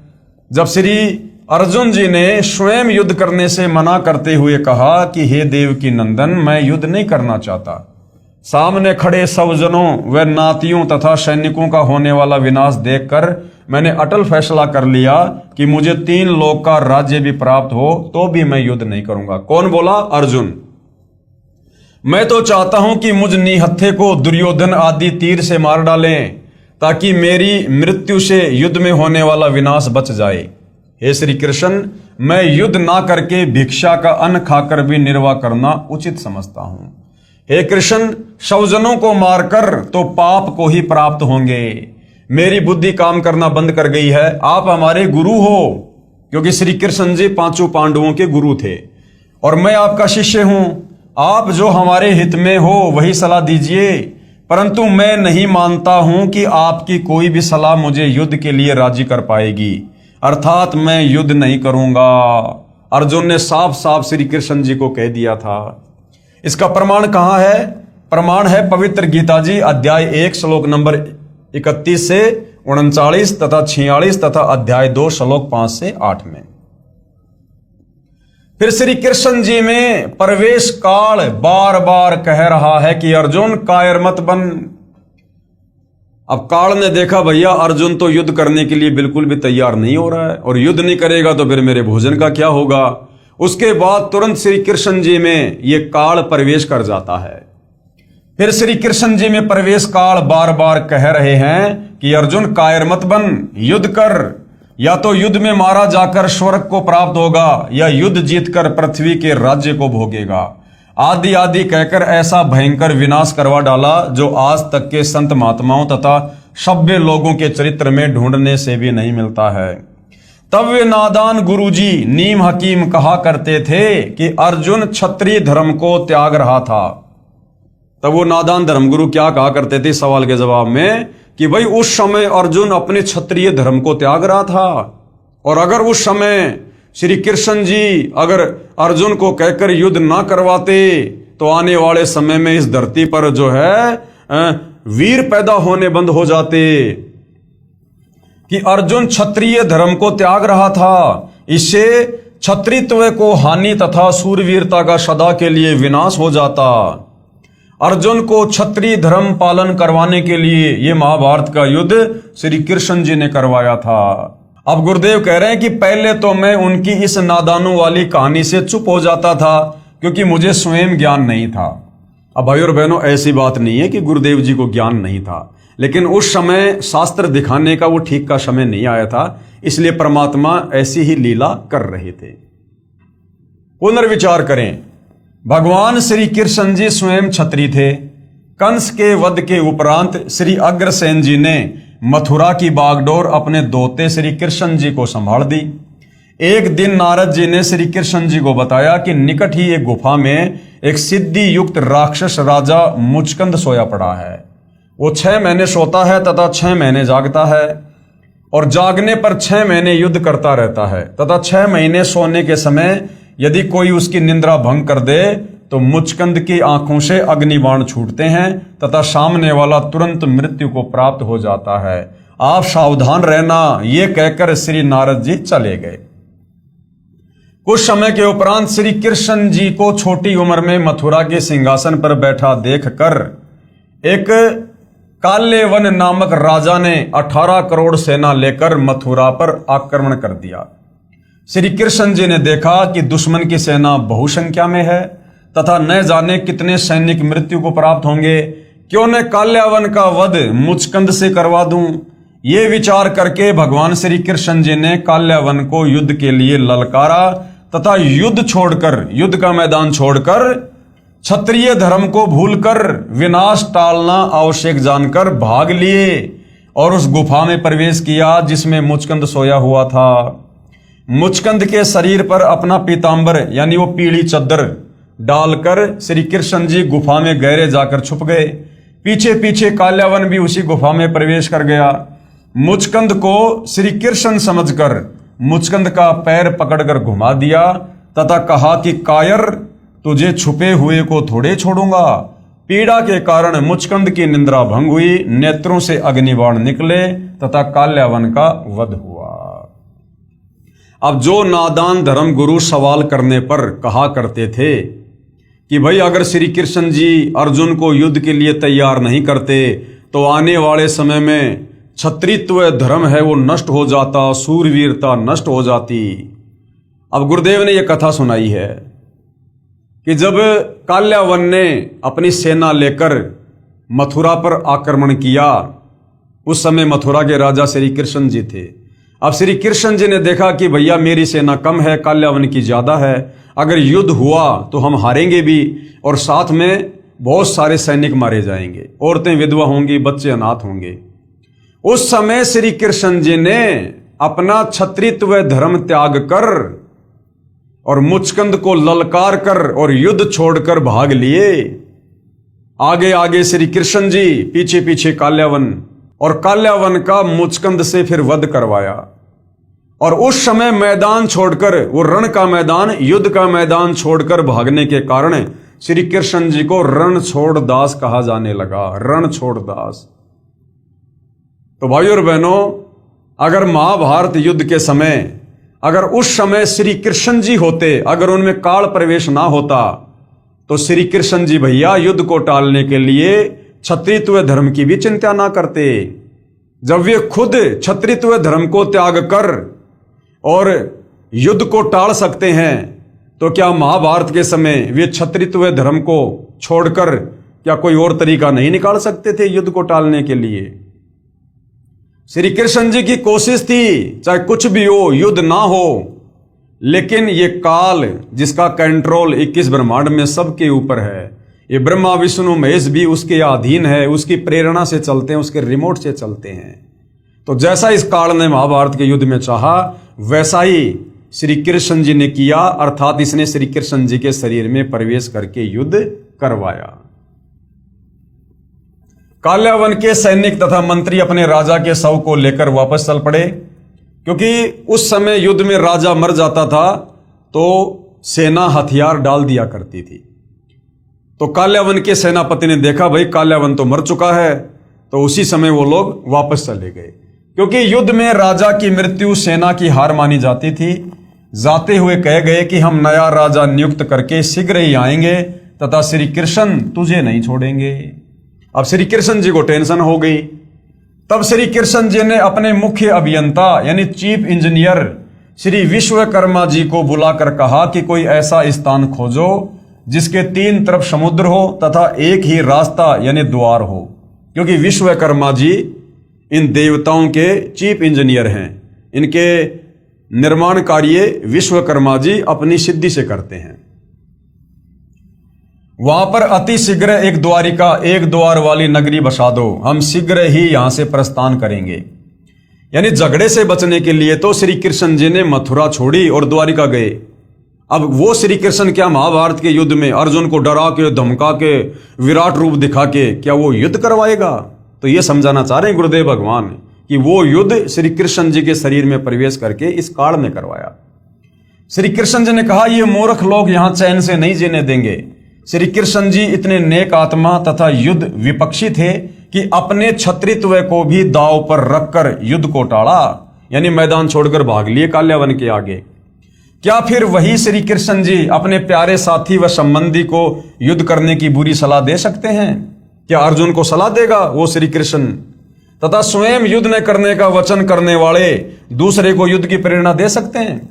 और श्री कृष्ण जी ने तो साफ साफ कह दिया था कि भाई देखो, मैं पांडवों की तरफ हूं लेकिन मैं हथियार नहीं उठाऊंगा। अब बताओ, खुद लड़ाई ना लड़ने वाले श्री कृष्ण क्या अर्जुन को युद्ध के लिए तैयार करेंगे? तो युद्ध के लिए अर्जुन को डरा धमकाकर, विराट रूप दिखाकर जो है इस काल बलि ने तैयार किया। तो महाभारत के युद्ध में गीता जी का ज्ञान श्री कृष्ण जी ने नहीं, बल्कि श्री कृष्ण जी के शरीर में प्रेत की तरह प्रवेश करके इस काल ने, ज्योति निरंजन ने बोला अपने भोजन के लिए। क्योंकि जब तक आप सृष्टि रचना को नहीं पढ़ेंगे, नहीं सुनेंगे, नहीं समझेंगे, आपको यह धर्मशास्त्र समझ में नहीं आ सकते।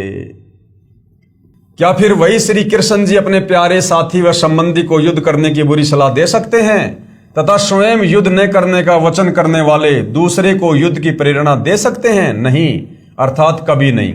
भगवान श्री कृष्ण रूप में स्वयं श्री विष्णु जी ही अवतार धार कर आए थे। एक समय श्री भृगु ऋषि ने आराम से बैठे भगवान श्री विष्णु जी श्री कृष्ण जी के सीने में लात घात किया, अर्थात भृगु ऋषि ने श्री विष्णु जी की छाती पर लात मारी। श्री विष्णु जी ने श्री भृगु ऋषि जी के पैर को सहलाते हुए कहा कि हे ऋषिवर, आपके कोमल पैर को कहीं चोट तो नहीं आई? क्योंकि मेरा सीना तो कठोर पत्थर जैसा है। यदि श्री विष्णु जी अर्थात श्री कृष्ण जी युद्ध प्रिय होते तो सुदर्शन चक्र से श्री भृगु जी के इतने टुकड़े कर सकते थे कि गिनती भी नहीं होती। इसलिए अर्जुन को डरा धमकाकर महाभारत के युद्ध में लड़ाई के लिए, युद्ध के लिए श्री कृष्ण जी ने तैयार नहीं किया, बल्कि श्री कृष्ण जी के शरीर में प्रेत की भांति प्रवेश करके इस काल ने, ज्योति निरंजन ने किया।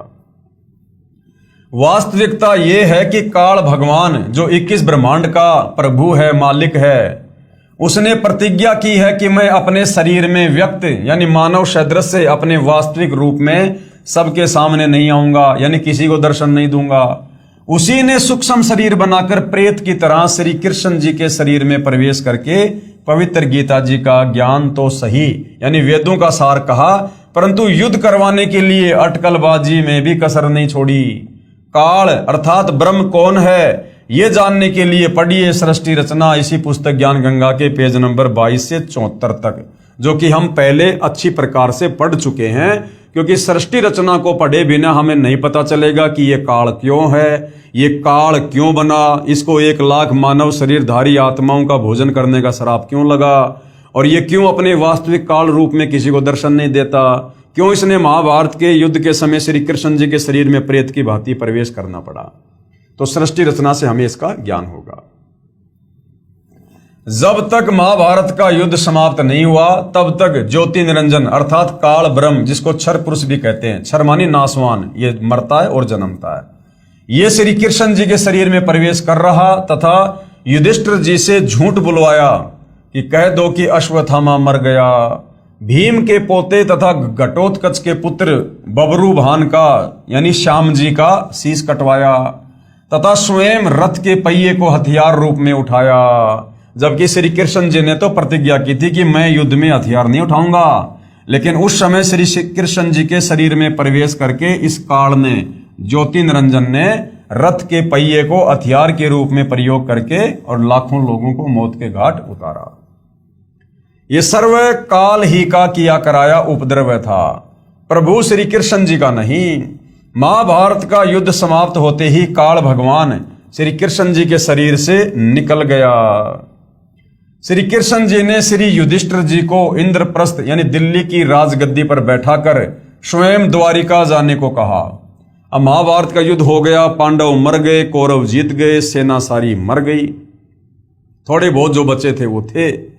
उसके बाद में श्री कृष्ण जी ने, क्योंकि युद्ध करवाकर काल तो श्री कृष्ण जी के शरीर से निकल गया, वो तो चला गया अपने 21वें ब्रह्मांड में अपने तपस्या पर भून भून कर खाने के लिए। तो उसके बाद पांडवों के सबसे बड़े भाई युधिष्ठिर को श्री कृष्ण जी ने दिल्ली की गद्दी पर बैठा दिया, राजा बना दिया और कहा कि भाई देखो अब मैं द्वारिका जाऊंगा, क्योंकि श्री कृष्ण जी को पता था कि वो काल्यावन फिर से आएगा और फिर से मारकाट मचाएगा। तो अपनी सारी सेना और मथुरा वासियों को लेकर श्री कृष्ण जी द्वारिका जाने वाले थे। उससे पहले क्या होता है, तब अर्जुन आदि ने प्रार्थना की कि हे श्री कृष्ण जी, आप हमारे पूज्य गुरुदेव हो, हमें एक सत्संग सुनाकर जाना ताकि हम आपके सद्वचनों पर चलकर अपना आत्म कल्याण कर सकें। ये प्रार्थना स्वीकार करके श्री कृष्ण जी ने तिथि, समय तथा स्थान निहित कर दिया। निश्चित तिथि को श्री अर्जुन ने भगवान श्री कृष्ण जी से कहा कि प्रभु आज वही पवित्र गीता जी का ज्ञान ज्यों का त्यों सुनाना, क्योंकि मैं बुद्धि के दोष से भूल गया हूं। अब अर्जुन ने क्या कहा श्री कृष्ण जी से कि भगवान आज आप हमें अपने सत्संग के माध्यम से वही ज्ञान सुनाना जो ज्ञान आपने महाभारत के युद्ध के समय मुझे दिया था, गीता जी वाला, क्योंकि उस समय बुद्धि दोष के कारण, उस युद्ध के कारण मैं उस ज्ञान को याद नहीं रख पाया। तो श्री कृष्ण जी क्या कह रहे हैं भाइयों और बहनों, अगर वो ज्ञान श्री कृष्ण जी ने सुनाया होता तो श्री कृष्ण जी ये बात ना बोलते कि अर्जुन वो ज्ञान अब मुझे भी याद नहीं है। देखना, तब श्री कृष्ण जी ने कहा कि हे अर्जुन, तू निश्चय ही बड़ा श्रद्धाहीन है, तेरी बुद्धि अच्छी नहीं है, ऐसे पवित्र ज्ञान को तू क्यों भूल गया। फिर स्वयं कहा कि अब उस पूरे गीता ज्ञान को मैं भी नहीं कह सकता, अर्थात मुझे भी ज्ञान नहीं है। कहा कि उस समय तो मैंने योग युगत होकर बोला था। श्री कृष्ण जी क्या कह रहे हैं कि उस समय वो ज्ञान मैंने योग युगत होकर बोला था। झूठे नंबर बना रहे हैं अपने। अरे जो व्यक्ति युद्ध के समय जहां ऐसा डरावना माहौल होता है, शोर शराबा होता है, जो युद्ध के बीच में योग युगत हो सकता है, तो इस समय तो महल में बैठे हैं, शांति है। ऐसे माहौल में तो 2 मिनट में फिर से योग युगत हुआ जा सकता है। तो वो ज्ञान श्री कृष्ण जी ने नहीं बोला। अगर श्री कृष्ण जी ने बोला होता तो उस ज्ञान को चाहे 50 बार सुन लो, जो का त्यों सुना देते, जो क्या त्यों। तो श्री कृष्ण जी ने क्या कहा कि तेरी बुद्धि अच्छी नहीं है, ऐसे पवित्र ज्ञान को तो क्यों भूल गया। फिर स्वयं कहा कि अब उस पूरे गीता ज्ञान को मैं भी नहीं कह सकता, अर्थात मुझे ज्ञान नहीं। कहा कि उस समय तो मैं योग युगत होकर बोला था। अब भाई और बहनों, विचारणीय विषय है कि यदि भगवान श्री कृष्ण जी युद्ध के समय यानी ऐसे शोर शराबे में अगर योग युगत हुए होते तो शांति समय में योग युगत होना कठिन नहीं था। अरे इस समय तो महल में बैठे हैं, सत्संग करने के लिए बैठे हैं महल में शांति से। जब युद्ध के समय योग युगत हो सकते हैं तो अब योग युगत होने में क्या दिक्कत है। जबकि श्री व्यास जी ने वही पवित्र गीता जी का ज्ञान वर्षों उपरांत जो का त्यों लिपिबद्ध कर दिया। उस समय वह ब्रह्म यानी काल ज्योति निरंजन श्री व्यास जी के शरीर में प्रवेश कर गया तथा पवित्र श्री मद भगवत गीता जी को लिपिबद्ध करवा दिया, जो अब आपके कर कमलों में है। यानी जिस ज्ञान को महाभारत का युद्ध होने के कई वर्षों बाद वेद व्यास ऋषि ने, जो उस समय उस युद्ध में भी नहीं था, उसने युद्ध भी नहीं देखा, वो वेद व्यास ऋषि जिस ज्ञान को जो क्या तो लिख सकता है, लिपिबद्ध कर सकता है, तो बताओ श्री कृष्ण जी तो उस समय वहीं थे। और श्री कृष्ण जी अगर वो ज्ञान दे रहे होते तो दोबारा से उस ज्ञान को बताने में उनको क्या दिक्कत थी। तो वेद व्यास जी के अंदर इस काल बलि ने प्रवेश किया, जैसे महाभारत के समय श्री कृष्ण जी के शरीर में प्रवेश किया, ऐसे ही वेद व्यास जी के अंदर प्रवेश करके और पूरा का पूरा महाभारत का वो ज्ञान, वो पूरा का पूरा जो वेदों वाला सार था, वो जो गीता जी के रूप में बोला था, वो वेद व्यास जी के अंदर प्रेत की भांति प्रवेश करके इस काल बलि ने जो का त्यों लिखवा दिया। जिस वेद व्यास का महाभारत से कोई लेना देना नहीं था, जो उस समय युद्ध में भी नहीं था। तो अगर श्री कृष्ण जी ने ये ज्ञान बोला होता तो श्री कृष्ण जी सत्संग करते समय वो ज्ञान जो का त्यों सुना सकते थे। लेकिन श्री कृष्ण जी कह रहे हैं भैया मुझे भी याद नहीं है, अब मैं जो का त्यों नहीं कह सकता। प्रमाण के लिए संक्षिप्त महाभारत पेज नंबर 667 तथा पुराने के पेज नंबर 1531 पर देखिएगा। ये संस्कृत भाषा है, आपको हिंदी पर लेकर चलते हैं।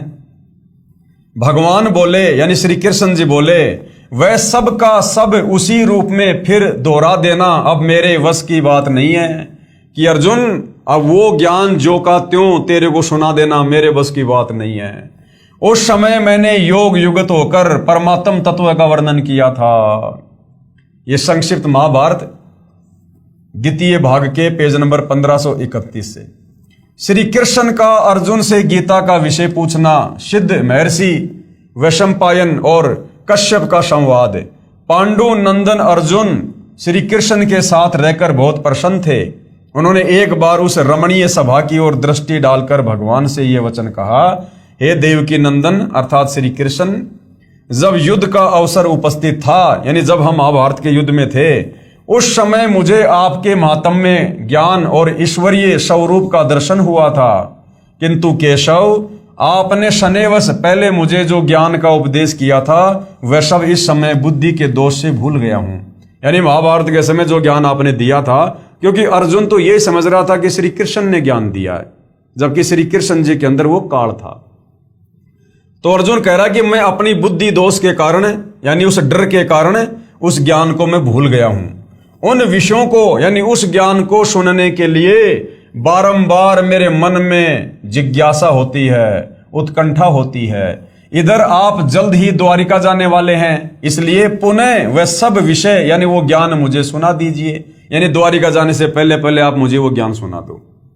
वैशंपायन जी कहते हैं, अर्जुन के ऐसा कहने पर वक्ताओं में श्रेष्ठ महातेजस्वी भगवान श्री कृष्ण उन्हें गले से लगाकर इस प्रकार उत्तर दिया। श्री कृष्ण जी बोले, अर्जुन, उस समय मैंने तुम्हें अत्यंत गोपनीय विषय का श्रवण कराया था। यानी झूठे नंबर बना रहे हैं श्री कृष्ण जी। अपने स्वरूप भूत धर्म सनातन पुरुषोत्तम तत्व का परिचय दिया था और शुक्ल कृष्ण गति का निरूपण करते हुए नित्य लोकों का भी वर्णन किया था। किंतु तुमने जो अपनी नासमझी के कारण उस उपदेश को यानी ज्ञान को याद नहीं रखा, ये जानकर मुझे बड़ा खेद हुआ। उन बातों का अब पूरा पूरा स्मरण होना संभव नहीं जान पड़ता। यानी अब वो ज्ञान जो क्या तो मैं भी नहीं सुना सकता। हे पांडुनंदन, निश्चय ही तुम बड़े श्रद्धाहीन हो, यानी तुमने उस ज्ञान को याद नहीं रखा, तुम्हारी बुद्धि अच्छी नहीं जान पड़ती। अब बताओ, अर्जुन को तो धमका रहा है कि तेरी बुद्धि अच्छी नहीं है, और खुद कह रहा कि मुझे भी याद नहीं है, खुद कह रहा कि अब मैं भी नहीं सुना सकता। अरे भैया, जब तू नहीं सुना सकता तो अर्जुन का क्या दोष है जो याद नहीं रख सका? तो सारा खेल भाई और बहनों ये काल का था। अब मेरे लिए उस उपदेश को यानी ज्ञान को ज्यों का त्यों दोहरा देना कठिन है, क्योंकि उस समय योग युगत होकर मैंने परमात्म तत्व का वर्णन किया था। तो भैया अब हो जाओ योग युगत। जब युद्ध में समाधि लगा सकते हो, ध्यान लगा सकते हो, तो अब तो महल में बैठे हो, शांति है। अब योग युगत होना कौन सी बड़ी बात है? लेकिन जब वो ज्ञान श्री कृष्ण जी ने बोला ही नहीं, तो श्री कृष्ण जी भला सुनाएंगे क्या? इसलिए अटपट कर रहे हैं। अधिक जानकारी के लिए पढ़िए संक्षिप्त महाभारत द्वितीय भाग। विचार करें, उपरोक्त महाभारत के लेखों व श्री विष्णु पुराण के लेखों व श्रीमद् भगवद गीता जी के लेखों से प्रमाणों से सिद्ध हुआ कि श्री कृष्ण जी ने श्रीमद् भगवद गीता जी का ज्ञान नहीं बोला। ये तो काल रूपी ब्रह्म ज्योति निरंजन अर्थात महाविष्णु जी ने प्रेतवत श्री कृष्ण जी के शरीर में प्रवेश होकर बोला। विष्णु ने नहीं, महाविष्णु, क्योंकि ये काल महाविष्णु का रूप धारण करके और अपनी पत्नी दुर्गा के साथ शारीरिक संबंध बना के जिस पुत्र की उत्पत्ति करता है उसका नाम आगे चलकर विष्णु होता है। तो महाविष्णु, महाब्रह्मा, महाशंकर रूप में ये काल रूप धारण करके एक ब्रह्मांड में गुप्त स्थान पर रहता है। अन्य प्रमाण श्री विष्णु पुराण गीता प्रेस गोरखपुर से प्रकाशित चौथा अंश अध्याय 2 श्लोक 26 पेज नंबर 233 पर विष्णु जी महाविष्णु अर्थात काल रूपी ब्रह्म ने देव तथा राक्षसों के युद्ध के समय देवताओं की प्रार्थना स्वीकार करके कहा कि मैं राज ऋषि ससाद के पुत्र पुरंजय के शरीर में अंश मात्र अर्थात कुछ समय के लिए प्रवेश करके राक्षसों का नाश कर दूंगा। यानी इस प्रकार से ये काल अन्य में प्रवेश करके और ये सारा खेल खेलता है। दूसरा प्रमाण कि यह काल कैसे दूसरे के शरीर में प्रवेश करके अपना कार्य करता है। श्री विष्णु पुराण गीता प्रेस गोरखपुर से प्रकाशित है, चौथा अंश है अध्याय 3 श्लोक 6 पेज नंबर 242 पर श्री विष्णु जी ने गंधर्वों व नागों के युद्ध में नागों का पक्ष लेते हुए कहा, यानी विष्णु रूप में उस समय ये काल आ गया और नागों का पक्ष लेते हुए कहा कि मैं महाविष्णु अर्थात काल रूपी ब्रह्म मानधाता के पुत्र पुरुतकुश में प्रवेश होकर उन संपूर्ण दुष्ट गंधर्वों का नाश कर दूंगा। तो इस प्रकार ये दूसरे के शरीर में प्रवेश करके अपना कार्य करता है। अन्य प्रमाण कुछ समय उपरांत श्री युधिष्ठिर जी को भयंकर शौपन आने लगे। अब महाभारत युद्ध के बाद में युधिष्ठिर को भयंकर भयंकर डरावने सपने आने लगे। श्री कृष्ण जी से कारण तथा समाधान पूछा तो बताया कि तुमने युद्ध में जो पाप किए ना वह नरसंहार का दोष है, तुम्हें दुखदाई हो रहा है, इसके लिए एक यज्ञ करो।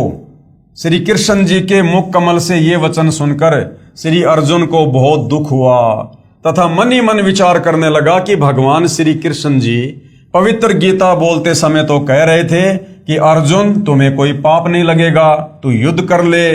इसका प्रमाण कहाँ है? गीता अध्याय 2 श्लोक नंबर 37 और 38 में कि अर्जुन तू युद्ध कर, तुझे पाप नहीं लगेगा, तेरे दोनों हाथों में लड्डू हैं। अगर युद्ध में मारा गया तो तू स्वर्ग में राज करेगा, जीत गया तो धरती पर राज करेगा।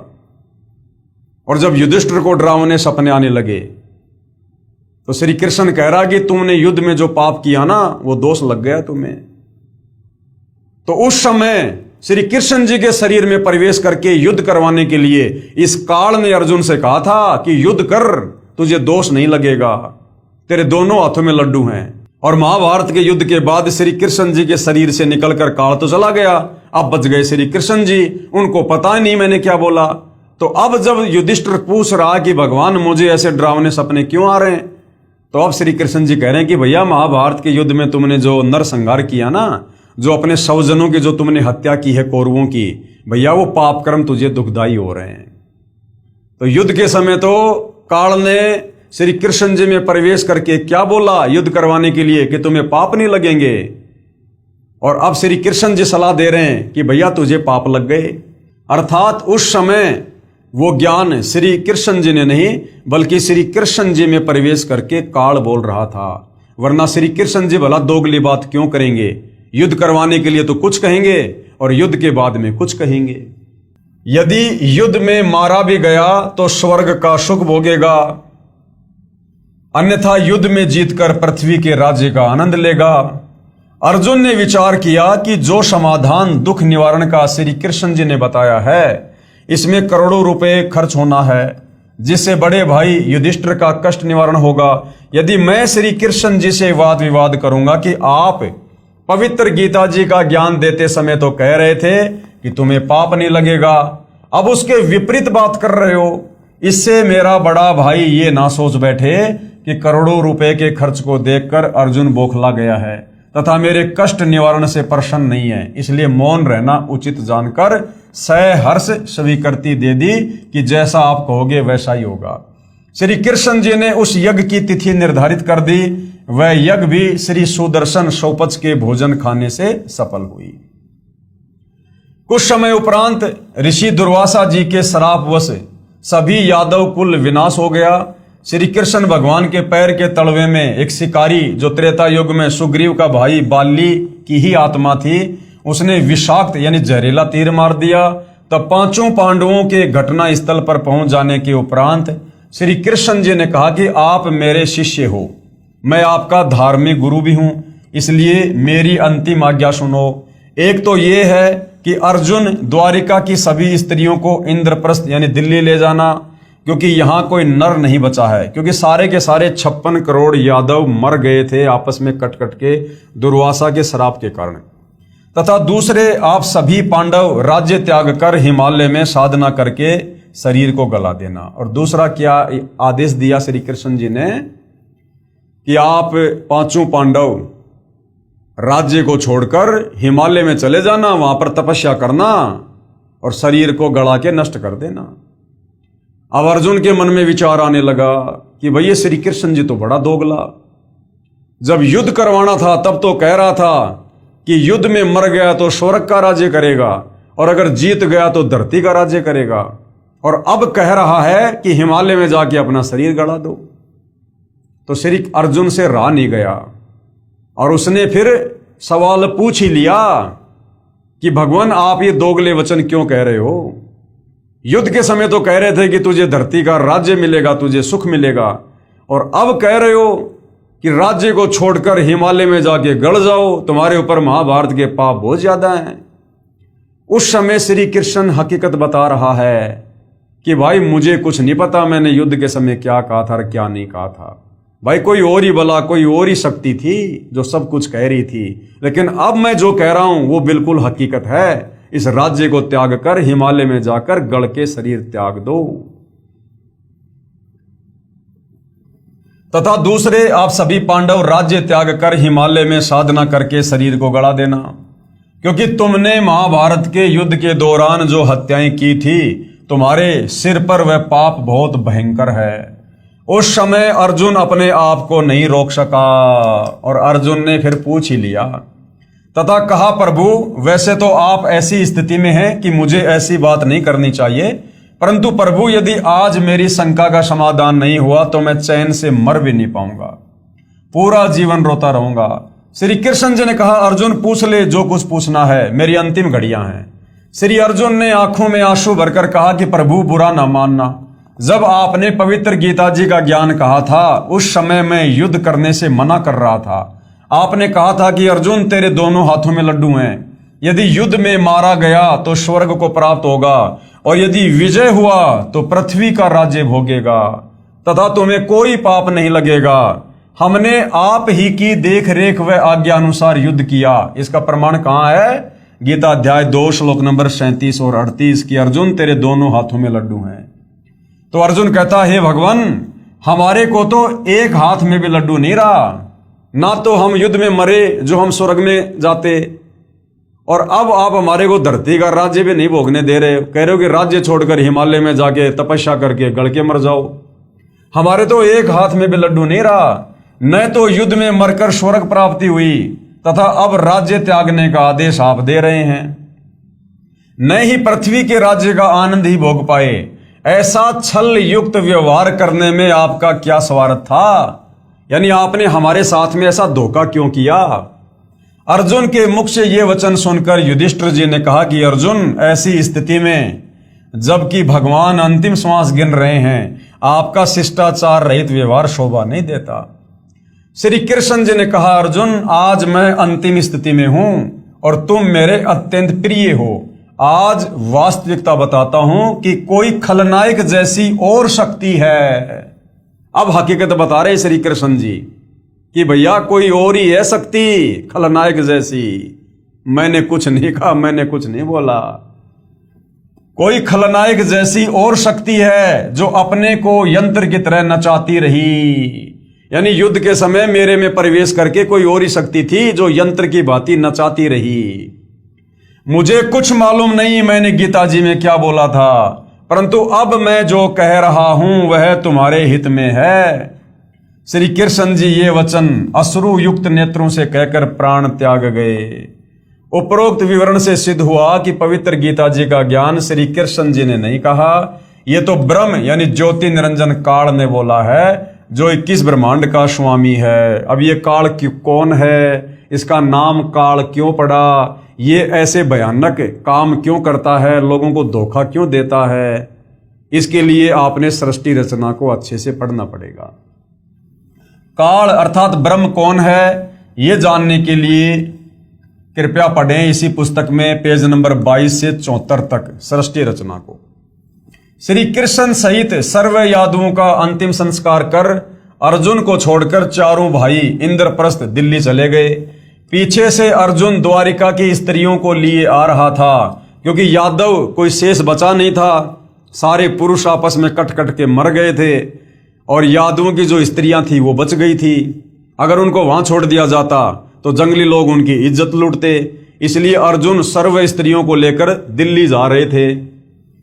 पीछे से अर्जुन द्वारिका की स्त्रियों को लिए आ रहा था। रास्ते में जंगली लोगों ने सभी गोपियों को लूटा तथा कुछ एक को भगा ले गए तथा अर्जुन को पकड़कर पीटा। अर्जुन के हाथ में वही गांडीव धनुष था जिससे महाभारत के युद्ध में अनगणित हत्याएं कर डाली थी, वो भी नहीं चला। जिस धनुष से अर्जुन ने लाखों लोगों को महाभारत के युद्ध के समय मौत के घाट उतार दिया, अब वो अर्जुन से उठाया भी नहीं जा रहा है, क्योंकि उस समय काल ने अर्जुन को शक्ति दे रखी थी युद्ध करवाने के लिए, और अब वो काल ने शक्ति वापस छीन ली। तब अर्जुन ने कहा कि यह श्री कृष्ण वास्तव में झूठा तथा कपटी था, क्योंकि भाई और बहनों वास्तविकता से अर्जुन भी परिचित नहीं था, इसलिए वो श्री कृष्ण जी को ही झूठा कह रहा है, कपटी कह रहा है, जबकि सारा का सारा खेल वो काल खेल रहा था। जब युद्ध में पाप करवाना था तब तो मुझे शक्ति प्रदान कर दी, एक तीर से सैकड़ों योद्धाओं को मार गिराता था, और आज वह शक्ति छीन ली, खड़ा खड़ा पिट रहा हूं। इसी विषय में पूर्ण ब्रह्म कबीर साहिब कबीर देव जी का कहना है कि श्री कृष्ण जी कपटी व झूठे नहीं थे, ये सारा जुल्म ये काल ज्योति निरंजन कर रहा है। जब तक ये आत्मा कबीर परमेश्वर अर्थात सत्य पुरुष की शरण में पूरे संत तत्वदर्शी के माध्यम से नहीं आ जाएगी, तब तक काल इसी तरह कष्ट पर कष्ट देता रहेगा। अब सोचिए भाई और बहनों, जब महाभारत के योद्धा अर्जुन जैसे को इस काल ने नहीं छोड़ा, नहीं बख्शा, उसको भी यंत्र की भांति नचा रहा है, तो आप और हम कलयुग के 2 कोटि के जीवों की भला क्या औकात, क्या बिसात। यदि हम समय रहते जगत गुरु तत्वदर्शी सतगुरु रामपाल जी की शरण प्राप्त करके सत भक्ति पर नहीं लगेंगे तो, और जिस दिन हम जगत गुरु तत्वदर्शी सतगुरु रामपाल जी की शरण में आ जाएंगे और मर्यादा में रहकर भक्ति करेंगे, ये काल जो 21 ब्रह्मांड का स्वामी है, जो श्री कृष्ण जी को भी यंत्र की भांति नचाता है, ब्रह्मा विष्णु महेश की भी जिसने चक्री बांध रखी है, ये आप और हम भक्तों से 100 कदम दूर खड़ा रहेगा, 100 कदम दूर, क्योंकि हम पूर्ण समर्थ कबीर भगवान जो वर्तमान में सतगुरु रामपाल जी के नाम से धरती पर प्रकट हैं, हम उनकी शरण में हैं, और इनसे बढ़कर समर्थ धरती पर और कोई नहीं है। तब तक काल इसी तरह कष्ट पर कष्ट देता रहेगा। पूर्ण जानकारी तत्व ज्ञान से होती है, इसलिए काल कौन है ये जानने के लिए कृपया पढ़ें इसी पुस्तक के पेज नंबर 22 से 74 तक सृष्टि रचना को। विशेष विचार। उपरोक्त प्रमाणों से सिद्ध हुआ कि श्रीमद् भगवद गीता का ज्ञान श्री कृष्ण जी ने नहीं बोला, ये तो श्री कृष्ण जी के शरीर में प्रेतवत प्रवेश होकर ब्रह्म अर्थात काल अर्थात ज्योति निरंजन ने बोला था। तो भाइयों और बहनों, इस रहस्य से, तत्वदर्शी संत के अभाव से, सदियों से, सतयुग से पर्दा पड़ा हुआ था। तत्व ज्ञान के अभाव में हमारे नादान धर्म गुरु भले वो संस्कृत के विद्वान थे, चारों वेदों को जिसने याद कर रखा था वो चतुर्वेदी कहलाता था, जिसने 3 वेदों को याद कर रखा था वो त्रिवेदी कहलाता था, जिसने 2 वेदों को घोट रखा था वो द्विवेदी कहलाता था। लेकिन ये लोग तत्व ज्ञान के अभाव में हमें धर्मशास्त्रों का सूक्ष्म ज्ञान निष्कर्ष निकाल कर नहीं बता पाए, जो निष्कर्ष अब सतगुरु रामपाल जी बता रहे हैं, और पूरा निष्कर्ष निकाल कर अपने सत्संगों में डाल दिया, अपनी पुस्तकों में डाल दिया। अब यदि आवश्यकता है तो जगत गुरु तत्वदर्शी सतगुरु रामपाल जी के तत्व ज्ञान युक्त सत्संगों को सुनने की आवश्यकता है।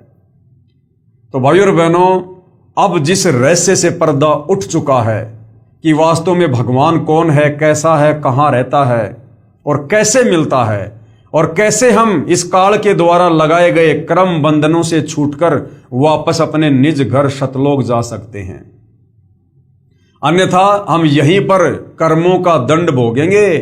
जैसे अंत में 5 पांडवों ने राज्य त्याग कर हिमालय में जाकर तपस्या करके शरीर को गड़ाकर और दुर्गति से अपनी मृत्यु को गले लगाया, और उसके बाद में उनको नरक में ठोक दिया गया, नरक में इसी काल के द्वारा। तो भाइयों और बहनों, यदि आप और हम समर्थ की शरण में आकर सत भक्ति नहीं करेंगे तो आप और हमारे तो कहीं पैर भी टिके दिखाई नहीं देंगे, कहीं पैर भी, ये तो सीधा नरक में ठोकेगा, फिर लग 84 योनियों में। तो भाइयों और बहनों, अध्यात्म को, भक्ति मार्ग को समझने के लिए इन धर्म शास्त्रों को समझना, इनकी जानकारी होना बहुत जरूरी है। और ये जानकारी यदि हमारे नादान धर्मगुरु दे पाते तो आज से पहले दे चुके होते। अगर हमारे धर्मगुरुओं के पास में वो तत्व ज्ञान होता, मूल ज्ञान होता, तो कबीर परमेश्वर को सतगुरु रामपाल जी के रूप में धरती पर उतरकर ये तत्व ज्ञान प्रचार प्रसार करने की जरूरत ना पड़ती। तो भाइयों और बहनों, वर्तमान में धरती पर यदि कोई सर्व धर्मशास्त्रों का पूर्ण ज्ञाता है, यदि किसी के पास यथार्थ शास्त्र अनुकूल भक्ति मार्ग है, यदि कोई गुरु पद प्राप्त करके ये कथा करने का अधिकारी है, यदि कोई हमें सत भक्ति देकर इस काल बलि के 21 ब्रह्मांड के कष्टों से बाहर निकालकर सतलोक बैठा सकता है, अर्थात पूर्ण मोक्ष प्रदान करवा सकता है, तो परम पूज्य परमेश्वर सतगुरु रामपाल जी हैं। भाई और बहनों, इस मौके को चूको मत, ऐसा दाव युगों युगों के बाद लगता है। कहते हैं ना कि बिल्ली के भाग का छीका टूट गया। तो आज सतगुरु रामपाल जी के पावन चरण कमल धरती पर हम उनके समकालीन, और यदि हम उनकी शरण में आ जाते हैं तो भाई और बहनों समझो बिल्ली के भाग का छीका टूट गया, अन्यथा यहां तो दुर्गति दुर्गति है, दुर्गति ही दुर्गति। तो समझदार व्यक्ति तो ऐसी आफत मोल लेगा नहीं। इतने सारे प्रत्यक्ष प्रमाण देख के, इतना सब कुछ जानकर भला मन में क्या शंका रह जाएगी कि गीता जी का ज्ञान श्री कृष्ण जी ने बोला, या श्री कृष्ण जी के शरीर में प्रेत की भांति प्रवेश करके इस काल में ज्योति निरंजन ने, इस ब्रह्म ने बोला। तो भाई और बहनों, जब तक हमें ये नहीं समझ में आएगा कि गीता जी का ज्ञान किसने बोला, तो फिर हम गीता जी को आगे नहीं समझ पाएंगे। आगे अपने से अन्य फिर गीता ज्ञान देता, जिस पूर्ण परमात्मा की जानकारी दे रहा है, फिर हम डगमग हो जाएंगे, हम विचलित हो जाएंगे। यदि तत्व ज्ञान के अभाव से यदि हम श्री कृष्ण जी को सुप्रीम पावर मानते रहे कि गीता जी का ज्ञान इन्हीं ने बोला है, तो आगे चलकर श्री कृष्ण जी तो अपने से अन्य किसी और सुप्रीम भगवान की जानकारी दे रहे हैं, अर्जुन को उसकी शरण में जाने की सलाह दे रहे हैं। तो फिर हम डगमग हो जाएंगे कि भैया सबसे बड़े भगवान तो श्री कृष्ण जी अर्थात श्री विष्णु जी, अब ये और किसकी जानकारी दे रहे हैं, तो फिर हमारी बुद्धि आगे काम नहीं करेगी। तो उसके लिए सबसे पहले हमने सृष्टि रचना से परिचित होना बहुत जरूरी है। उसके बाद गीता जी का ज्ञान किसने बोला, इससे परिचित होना बहुत जरूरी है। उसके बाद हम आगे अध्यात्म को समझ पाएंगे, और अध्यात्म को समझेंगे तभी तो हम दृढ़ होकर विश्वास के साथ भक्ति करके सफलता प्राप्त करेंगे। तो भाइयों और बहनों, पवित्र पुस्तक ज्ञान गंगा के ऊपर बन रहे वीडियो के तहत आज हमारा ये 25वें नंबर का वीडियो था। कल पूज्य गुरुदेव भगवान के आशीर्वाद से हम अगले विषय को लेंगे, जो है श्रीमद् भगवद गीता का सार। हमारे नादान धर्म गुरुओं ने अपनी नासमझी के चलते 4 लाइनों में गीता जी का सार बताकर अपना पीछा छुड़वा रखा है। अर्जुन तू क्या लाया था, तू क्या लेके जाएगा, सब कुछ यहीं पर छोड़कर जाएगा, क्यों तेरा तेरी मेरा मेरी कर रहा है। तो ये गीता जी का सार नहीं है। सतगुरु रामपाल जी भगवान कहते हैं गीता जी का ज्ञान समझने में तो जोटा लगेगा, जोटा, कलेजा फटेगा, जोर लगेगा, इतना आसान नहीं है। तो अब सतगुरु रामपाल जी की दया से ये गीता जी का सार पहली कक्षा का कायदा बन गया। पहली कक्षा का कायदा इतना आसान करके, इतना सरल करके इन्होंने आप और हमारे समक्ष इस तत्व ज्ञान को, धर्मशास्त्रों के निष्कर्ष को सार्वजनिक कर दिया है। अब यदि आवश्यकता है तो थोड़ा सा धैर्य धारण करके निष्पक्ष होकर इस ज्ञान पर मंथन करने की आवश्यकता है। तो भाइयों और बहनों, कल फिर सेवा में हाजिर होंगे। तब तक पूज्य गुरुदेव भगवान हम सबको आज्ञा दे, आशीर्वाद दे, सद्बुद्धि दे, हमारा मार्गदर्शन करे, हमें भ्रमने भटकने से बचाए। बंदी छोड़ सतगुरु रामपाल जी परमेश्वर जी की जय हो।